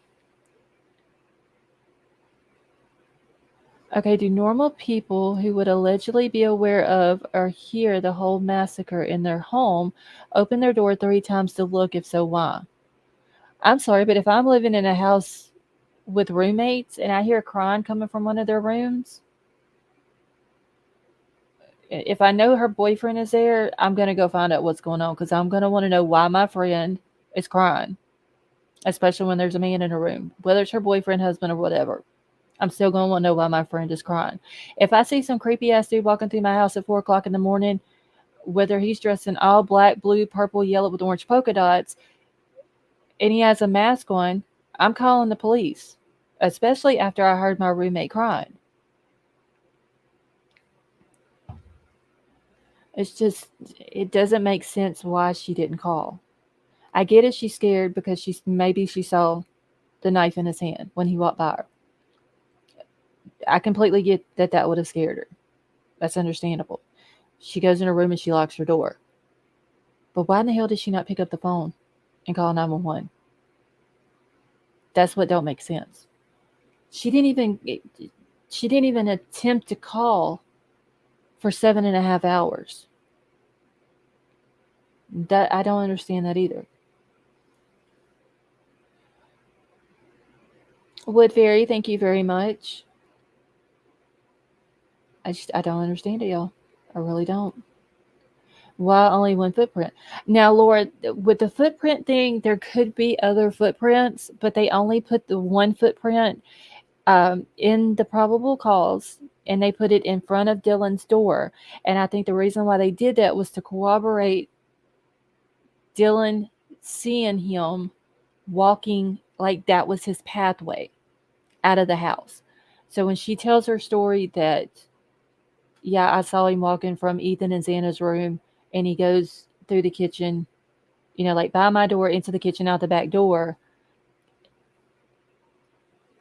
it would have made more sense if they would have did more footprints going that way. It would have made more sense, but they just put the one footprint in front of her door to show that yes, he did walk by her. She did see him. She saw this dude dressed in all black with a mask who covered his nose and his mouth, and all she could see was his bushy eyebrows.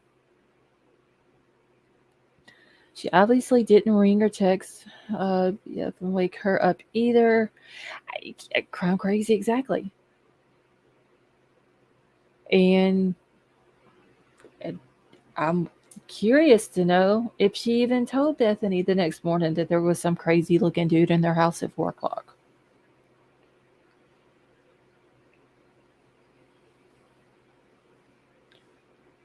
But yeah. Y'all, it's going to be something if Bryan's bushy eyebrows is what takes him down. Honestly. Okay, it feels like everything they write up is just to fit the narrative. Baby Ruth, that is true. Okay, it's pure speculation, but what if BK was a wheelman observer doing a live PhD thesis about SKs, did not engage DM due to that, and just left?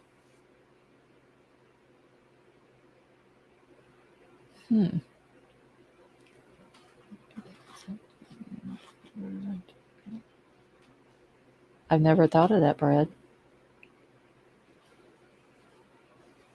Hold on one second, y'all.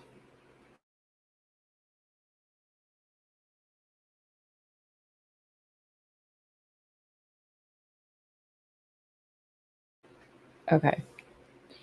So much wealth of evidence on all the girls' phones too. Yes. See, we don't know nothing what they found. Like just like his computer at his apartment. Like we don't know what they found on it. No, Brett, it's not nutty. Like at this point, anything is possible. Really, nothing surprises me when it comes to this case, except for that last video that I played because I was not expecting that tonight. I really wasn't.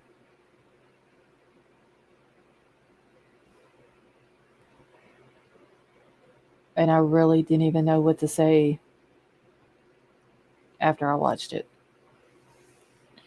Maybe they found an eyebrow hair. I don't know.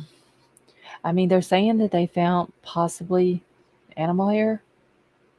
Did they say animal hair or dog hair? I don't even remember. I'll have to go back and look at the list of evidence that they pulled out of his apartment. But, just like with the Murdoch case, we was talking about it last night with the whole dog video that Paul did.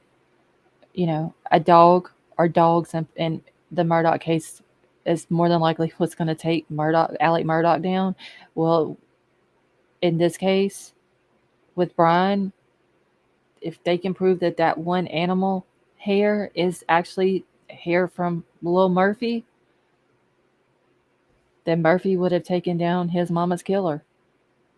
With not just Kaylee, but all of them. But, y'all get what I'm saying.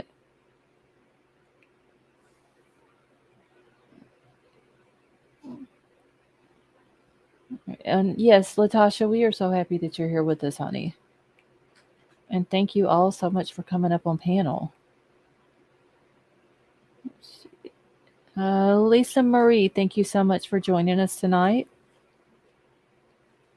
Yeah, I'm sorry. The chat is just going so fast tonight. Can't keep up with it. See, eyebrows is a hot topic of Bryan is more fitting in the description. Hey, just me. How are you? I do one. I would do more if I could.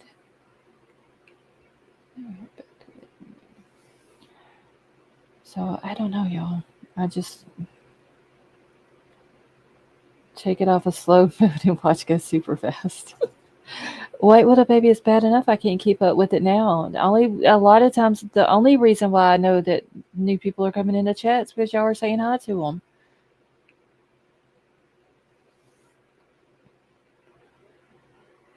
He would. I mean, now he doesn't look like his eyebrows are that bushy. Let's see. I don't know who gifted me the membership, but thank you. Paige, I believe that was Shay earlier tonight. And Shay, thank you so much for gifting the 10 memberships. That was very nice of you. Thank you.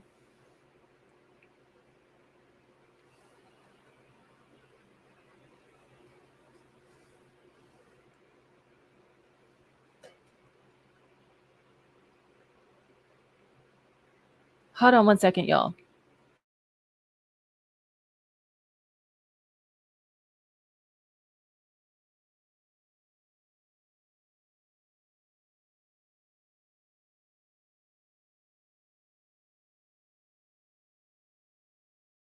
Okay. Let's see. He did a better job trimming his eyebrows and shaving. Who was I watching the other day that was talking about the whole shaving injuries, scratches, cuts, whatever?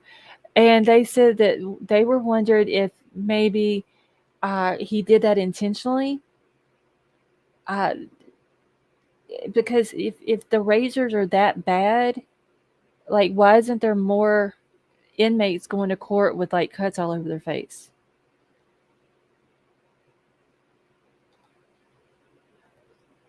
That I can't remember who it was though that I wish I could remember, y'all. I watch so much and read so much that I can't remember. who it was, but they were talking about maybe he did it on purpose because it didn't look like razor cuts on his face, but like it would seem there would be other inmates coming in with cuts on their face as well. But Che, thank you so much for the uh, gifting the memberships. Let's see. The Krista, do you want to come up? If I come up, I just talk about Dylan's innocence, so that would be pretty boring. The Krista, that's your opinion. You know that you're more than welcome to your opinion here.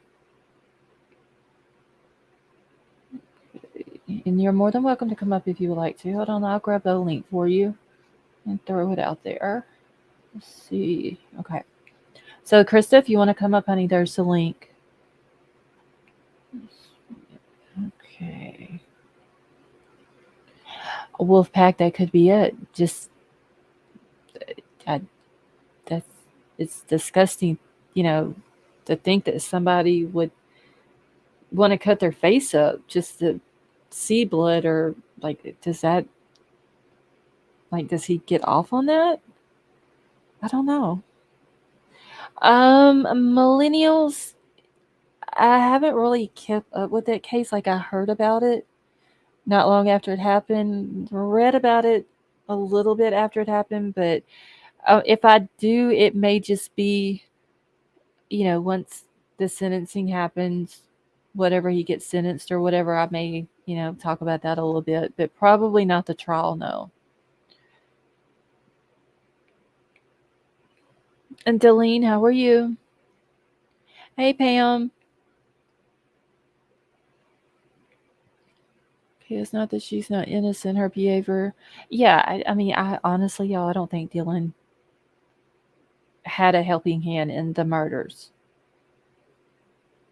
There's something about her. I just don't know what it is. And that's what bothers me, is that I don't know what it is that bothers me about her. How are you? I'm good. How are you? I'm doing good. Good. All right, so what is your opinion on all of it? I know you were talking about Dylan. Yeah, I think just everyone's different. I mean, she's young. She's what, 20? I think she was relatively new to the house and the group. Okay, wait. And I can't, for some reason, when you're talking, it sounds muffled. oh, does it? I'm Yeah, sorry. is anybody else having a hard time hearing her? Like, the sound is good, but it's just muffled sounding for some reason. I don't know. Maybe, hang on. Is that Okay. any better? A little bit. A little bit better? Yeah. Okay. Okay, now what were you saying about her? Oh, just that she was, she's young. She's new to the house, and I think to the group of friends. And maybe she's just awkward, but Mm-hmm. everyone's different. Right. And then, do we actually know that she didn't text, the roommates in the house or her boyfriend? Do we actually know that for sure? No, they never came out and said, um, you know, Dylan, like, she tried to call the friends and couldn't get a response, or, they didn't answer their phones, or she sent texts and there were, the texts were unanswered. So, no, if she did that, they never have put that out there. So if that is the case and she did tell them and she provided her phone records to prove that she, text or called and tried to talk to them or check on them or see if they're okay or whatever, you know, they will have all that, and hopefully all that will come out in court. Yeah, because I did see that in chat quite a bit, that she didn't try to contact like her boyfriend or the roommates, just like through her phone, like through maybe calling them to see if they were okay while Yeah, because staying in her room. the only You know, thing that, if I remember correctly, y'all, and it's crazy how I see so much and read so much, and I can't keep up with where I seen or read it at. But the only thing is, as far as I know about what transpired on any of these kids' phones was that Kaylee tried to call Jack D several times, and then there was phone calls to Jack D from Maddie's phone, and all of those phone calls were unanswered. Jack D allegedly said he was asleep, and that's why he didn't get the phone calls. And then Xana was on her phone. Uh, what was it? Like a TikTok. 4:12. Yeah, watching TikTok that morning. Basically, that's the only thing that I've heard anything about their phones until the next morning when it was said that the surviving roommates called some of their friends, and then there was a 911 call for an unconscious person from one of the surviving roommates' phones from inside the house. That's the only thing. So she very well could have tried to call them, but it seems like if she would have tried, and I'm not saying she didn't, but if you try to, like, you hear all this weird stuff, the crying and somebody's here and you see this guy in your house, and then you try to call or you try to text and they don't answer, and you don't go out of your room to check on them and all that. It just, to me, it makes it look worse that she didn't call law enforcement sooner. Right. I can understand that. But we just don't know. We don't know her. We don't know Right. how shocked and how scared she may have been. And I can understand that she would just stay in her room, Right. just terrified. Yeah. And I mean, yeah, like I said, now if it comes out and it says in court that the reason why she locked herself in a room and she was so scared, how was it? She was in a frozen state of shock or something, like whatever the words it was that they used in the affidavit. And it comes out that she was that way because she's as this guy was walking past her. Well, it would have been towards her to begin with. Uh, and then past her and out the back door, as if she would have seen the knife in his hand. Completely understandable. There's some crazy dude in your house that you don't know. At 4 something in the morning, you've heard all this weird noise going on in there and people saying weird things and crying, and then you see this guy with this big knife in your house and you have no idea who he is. I That is completely understandable. Go back in your room. Don't, be as quiet as possible. Try not to make any sudden moves so he doesn't see you, just in case he hasn't seen you already, and then lock your door. I completely get that. But what bothers me the most, even if it wouldn't have saved any lives, the 4 victims' lives, is that she waited so long to call the police. That's what bothers me the most. unless she was threatened, unless he threatened her, we just don't know. We don't know that yet. Or, of course, your mind doesn't automatically go to, that scenario that happened. We don't. We also don't know. Right. And yeah, she could have been, really drunk or had taken something. We don't know. Yeah. Because I'm pretty But sure, even some people are saying she's 19, some are saying she's 20, some are saying she's 21. Uh, I believe I heard she was 19. I'd have to go back and look through my notes. But even if she was underage, that doesn't mean she wasn't out drinking that night. sure, yeah. She very, I'm sure every one of those kids in the house was probably somewhere that night drinking. We know Kaylee and Maddie were. And, Ethan and Xana was at the Sigma Chi house at the frat party. We know they were drinking. Because I don't think there's a frat party on earth that doesn't have drinking involved in it. So Hmm. I'm pretty sure Dylan and Xana, I'm sorry, not Dylan and Xana, Dylan and Bethany were probably out drinking too, especially if Bethany was at the Sigma Chi house because she's claiming that she's seen her. Um, she saw Ethan and Xana from 9 o'clock to 1:45. Okay, so she is, as of current, she is 21. Okay, thank you, White Widow Baby. Yeah, that's incredibly young and away from home, for the first time. And, Mhm. we don't know. Maybe she's immature. You know, she, Right. but we don't know anything about it really. Um, and then for the call to the unconscious person, Hmm. I think, wasn't it said that it, that they just said or put it in as an unconscious person so that the police would get there faster? I That's mean, what, yeah, somebody had said that, but this is another one of those things where somebody had said it and I don't remember who it was and I can't remember. It could have been the Kim lady, but I don't want to say for sure that it was her. But someone else said that that was a lie, that they don't call the police in Moscow and tell, like, the code word is unconscious person to get the police there faster. Um, I don't, God, y'all, I wish I could have remember who said that, but they said that was a lie. That that's not how it works. okay, well, I mean, So, if it was from Kim, we're not really sure about right. any of our information. Yeah. So, I That's mean, what I'm the saying. very I can't remember if it's her or not. And the only reason why I'm thinking it could have been her is because she was claiming that she was from the area, close mhm. to there or whatever. But I don't quote me that it was her. I cannot remember for a fact if it was her or not.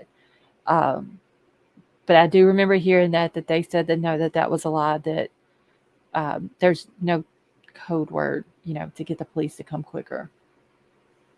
Oh, yeah, okay. Well, I'm just saying, like, just in case, like, well, maybe then, there wasn't an unconscious person.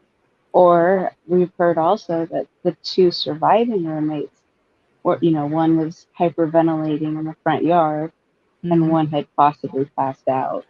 Yeah, I but mean, that if was you another thing we've heard. right, but if you go on the Moscow Police Department website, and let me see if it's still on there, because I used to go there every morning as soon as I got up to look for updates and stuff like that, and I would look through like the daily call activity logs or whatever they called them. Let me see, but they have this little thing on there, like the little tab on the side that was for the King Road homicides, which they still have that. And let's see if they still have. They had a thing at the bottom that was like something for their clearing up rumors or something like that, and rumor control. And they do have it. So I'm gonna pull that up real quick because there is something in there that is about the phone call, and I'm gonna Okay. pull it up real quick and where it talks about that. I gotta remember which one it was. Okay, who made the 911 call? I think this is where. Wait, why is it looking like this? Okay. Let's see. I think this is the one. Surviving roommates summoned friends to the residence because they believe that one of the second floor victims had passed out and was not waking up. At 11. Now, see, they're saying here at 11:58 a.m. But do y'all remember, like here recently, somebody had a screenshot of the daily call activity for that day, which is no longer on their website, and it said at 11:56. But at 11:58, the 911 call requested aid for an unconscious person. The call was made from one of the surviving roommates' cell phones inside the house. Multiple people talked with the 911 dispatch before Moscow police arrived at the location. So they don't say anything about someone passing out outside.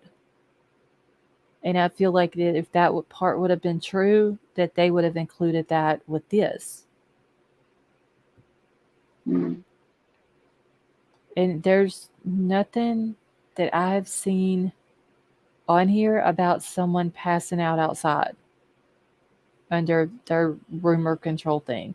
But I have heard that like a lot that, they the two roommates left out of the house because of what they saw and they kind of panicked and freaked out now, which is would be normal, if that would have Right. happened. And some people at the sight of blood just they pass out, you know. So that wouldn't be anything that's not normal either. But I just feel like that if that would have been what had happened, that they would have one of the surviving roommates would have passed out outside, and that's what the call was for.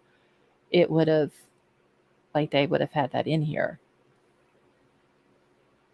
And I mean, they very well could. I mean, we don't know. Maybe they did pass out. Maybe one of them did pass out, but I don't think that's what the phone call was for. And do we know how many friends had shown up to the house? Um, I have heard Ethan's brother Hunter was there, and a friend of, I guess, Ethan and Hunter's. Um, oh, what's the Howard Bloom or Blum dude that did the 2-part story for Airmail? I want to say in the first part, where he's talking about the response, the oh shit, what is his name? I can't think of the guy's name now.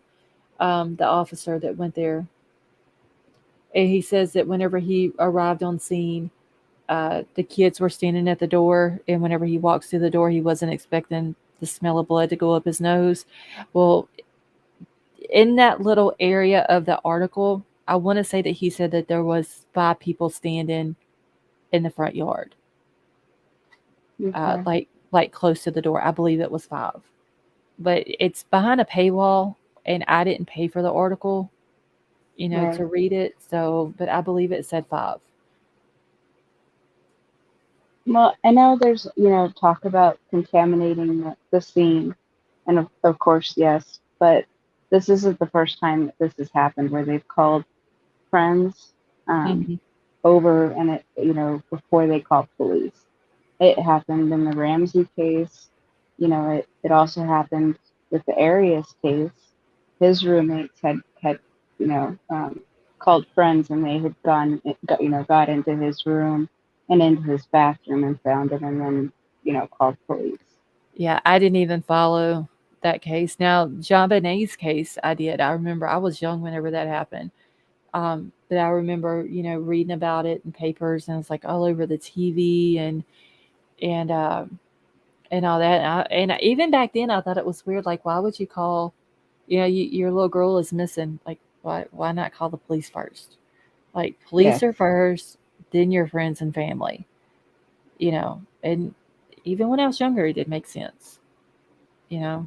And to this day, I think the last thing I heard on her case was like something to do with the DNA, but it's still not like they don't know who did that to the little girl. No. So that's another sad story. I wonder if in this one, being that they were young, they just really didn't, that was like the last resort, you know, Yeah. um, to have people that were, or like, Ethan's sibling come over because they could see him, and maybe they just, they couldn't tell. And I mean, I know from the news they were saying, to his neck, but I mean, he could have been face down, could have been a blanket. I mean, we really don't know. He could have been shaken, to try to like wake him up, and it wasn't happening, and Yeah. I just don't understand why just they didn't panic. see the blood in the room. Maybe they That's thought he fell and knocked his head, and they just didn't see his neck. I mean, we don't know. We don't know if they moved him, um, or yeah. anything like that. We just we at this point we have so little information. I Even you talked about it also about the footprint. I mean, they mentioned one, but there very well could have been quite a few others. Um, and some outside. We don't know. We don't know right. any of that yet. I know. I'll be glad when this case where when the trial starts in June. I know. Me too. Me too. It's gonna be very interesting. I read that uh, you know, whenever it goes, well, it's going to be what the preliminary hearing in June, that his attorney's going to try to ask for a bail reduction. Like he doesn't even have a bail right now or a bond, and she's going to ask for a reduction. But where's he going to go? Because he doesn't have his apartment anymore at WSU because he's no longer a student there, according to WSU. They're saying he's not even a student there anymore. That they want to make sure that the college understands that he's no longer enrolled there. So if he's not enrolled there, he doesn't have the apartment because that would be, that apartment was part of the PhD program. So where's he going to go? Like he would literally have to live somewhere in Idaho if he was able to bond out. Well, I also really hope that doesn't happen because, Me with too. his arrest, they had him in a turtle suit. And yeah, of course he's a narcissist, but, he's gotten caught. Yeah. And he seems pretty defeated. I don't know. I'd be worried that he'd like harm himself, and then the families wouldn't be able to say what they need to say in court. Right. I mean that's actually a really big deal to be able to get that out. Honestly, I think that if he was able, if they gave him a bond and he bonded out, honestly, I think he'd leave the country. Yeah, he might do that too. Yeah, I don't think he would stick around because he would have, now that he knows what all the state has against him as far as evidence and stuff like that, he may be looking at it now as like, yo, I can't get out of this. I didn't do a very good job planning it. Like you know, I'm going to go to jail possibly on a death sentence. And if they give me a bond and I'm able to bond out, I'm skipping the country. I'm going to a country where there is no extradition treaty with the U.S. and I'm not coming back. And I can completely see him doing that. Like, y'all thought y'all had me, but y'all ain't got me type of thing, because I just, the narcissism that I see with him and him being able to control that, like, you thought you had me, but you ain't got me. I still have the control. yeah, Yeah, that's true. Also, I mean, he easily blends in. right. I mean, his face is plastered all over the world. Like this case is not just here in the United States or, like we've got people from Australia, we've got some from the UK. Like it is literally all over the world, all over social media. Anywhere he goes, unless it's just to some little village where they have no social media, no internet, it- somebody somewhere is gonna they're gonna know who he is. But I hope, yeah, I don't think the judge would give him one. Um, but I mean, we never know. Well, and then the other thing, of course, that I'm worried about is if they do go for the death penalty, and they don't have, really good evidence, and Mhm. there's any reasonable doubt, then it'll end up being like like Casey Anthony or something where she just completely got off Yeah, because they did that, but there was only circumstantial evidence. right. That's what I'm saying. So I hope that whatever the state's got against him, I hope that it is like top notch, hands down, no way in hell that this dude can get out of it. Like they have got his ass nailed to the wall. I'm hoping that that's what it is.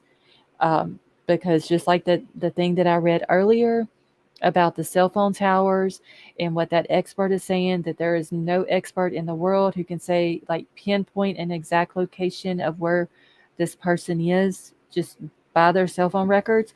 We already know Ann Taylor's gonna fight that. Like she's gonna go against that. Michelle, have a good night, honey.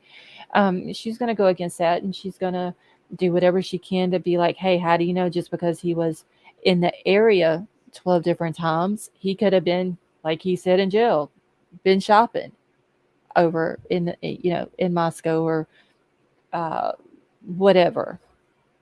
There it's she's gonna try her best to create reasonable doubt in this jury's mind.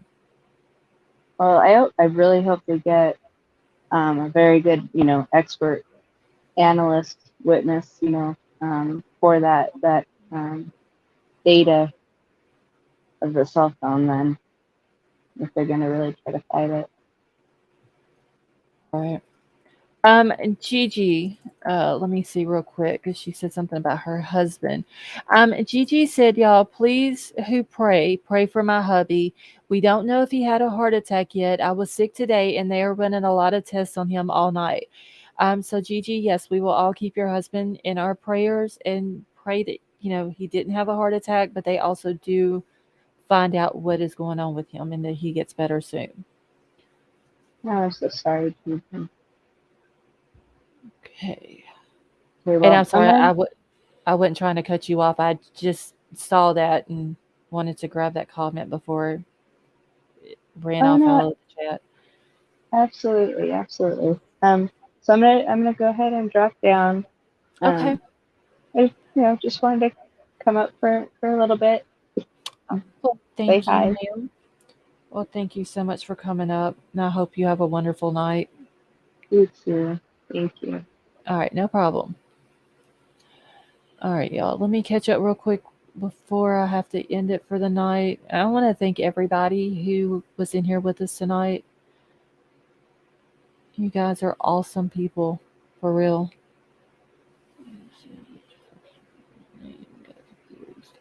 Okay, I'm just gonna just go back to the chat real quick. Y'all, if y'all came in and I haven't spoke to you, I am very sorry that this chat has been going super fast tonight. Okay. P Fox said he better get a nose job if he gets out. Yeah, P Fox, that nose is going to be a dead giveaway, no matter where he goes in this world. Like, people are going to know the nose. Let's see. All right, y'all. So I'm fixing to go ahead and end it here for the night. Thank you all so much for coming and hanging out with us. Punch the other side to make it even. Punch what other side, White Widow baby? And yes, many, many prayers for Gigi and her husband. Hopefully it wasn't a heart attack, but at the same time, they're able to figure out what's going on with him. Oh, his nose. Okay. Che, thank you so much.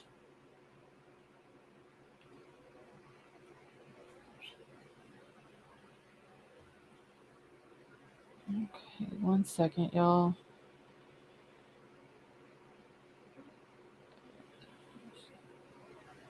Hold on 1 second, y'all.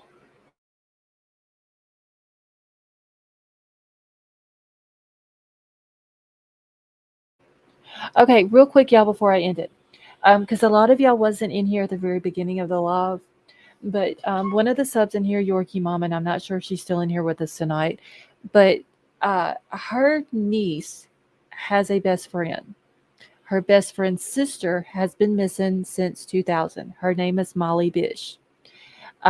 Molly's family has put together a petition on change.org. I have put the link because the link was so long it wouldn't allow me to post it in chat. But I have posted the link to the petition over on my community page. And here in just a minute, I'm also going to post the TikTok link to her sister's TikTok, and her sister's name is Heather. There's going to be a link that I'm going to put in there for the Wikipedia where they've got like a little story on there about her. And then there's going to be a link to the foundation, the Molly Bish Foundation that her family has started. I'm going to post those 3 links in a little bit on my community page. But if y'all all would, and if you don't mind, like the family's trying to get to 2,500 signatures. The last I looked at the beginning of the live, there was like 2,200 and some, Angel, thank you, some signatures. I know a few people at the beginning of the live had said that they had signed it, and I appreciate that. But basically, the story, real quick on Molly, was back in 2000, her mom had, and Sifa, you're welcome. Her mom had taken her to work, dropped her off. She was a lifeguard at a pond there where they lived at. And, all of her stuff was there. But whenever the people started coming, like the family started coming to the pond to go swimming, Molly wasn't to be found. All of her stuff was there, chair, whistle, police radio, all this and that was there. People went to searching for her, and 3 years later, they found some of her remains. And I believe it was her bathing suit, and some of her remains were found. And there's a lot of stuff that went on with the police and stuff like that. And, to this day, her sister's still trying to get her case solved. So the whole story is on the petition. It is also on the foundation website. So if y'all don't mind going over there, signing the petition so they can get these signatures that they need. And like I said, in about 5 minutes after I end the live, I'll have the other 3 links on there. So I just wanted to let everybody know. Like I said, I know there was a lot of people that wasn't in here at the beginning of the live whenever I was talking about it. And I do believe Yorkie Mama said that she was gonna try to see maybe if Heather would like to come up, and tell Molly's story because she really wants to get her sister's case solved. Thank you, Brett. So it would be really appreciative if y'all were able to go over there and do that for Molly's family. And I'm gonna try to keep up with it, as well, and give updates on it as they become available on Molly's case. Okay, y'all. So I'm fixing to get out of here. It's after 3:00 in the morning. So I'm gonna go do those links real quick, and then I'm gonna head to bed. Thank you all so much for coming and hanging out with me. And Yorkie Mama, you're very welcome, honey. And please give our love and support to Molly's family. If you would please, and we'll try to get in touch with Heather and see if she would like to come up and, like I said, tell Molly's story. Thank you, Latasha. All right, y'all. Well, I'm out of here. Thank you all so much for coming and hanging out with me. Thank you to all the new members, all the new subs. Make sure to hit the thumbs up on your way out. I love you all. I hope you all have a wonderful night, and I will see y'all tomorrow night.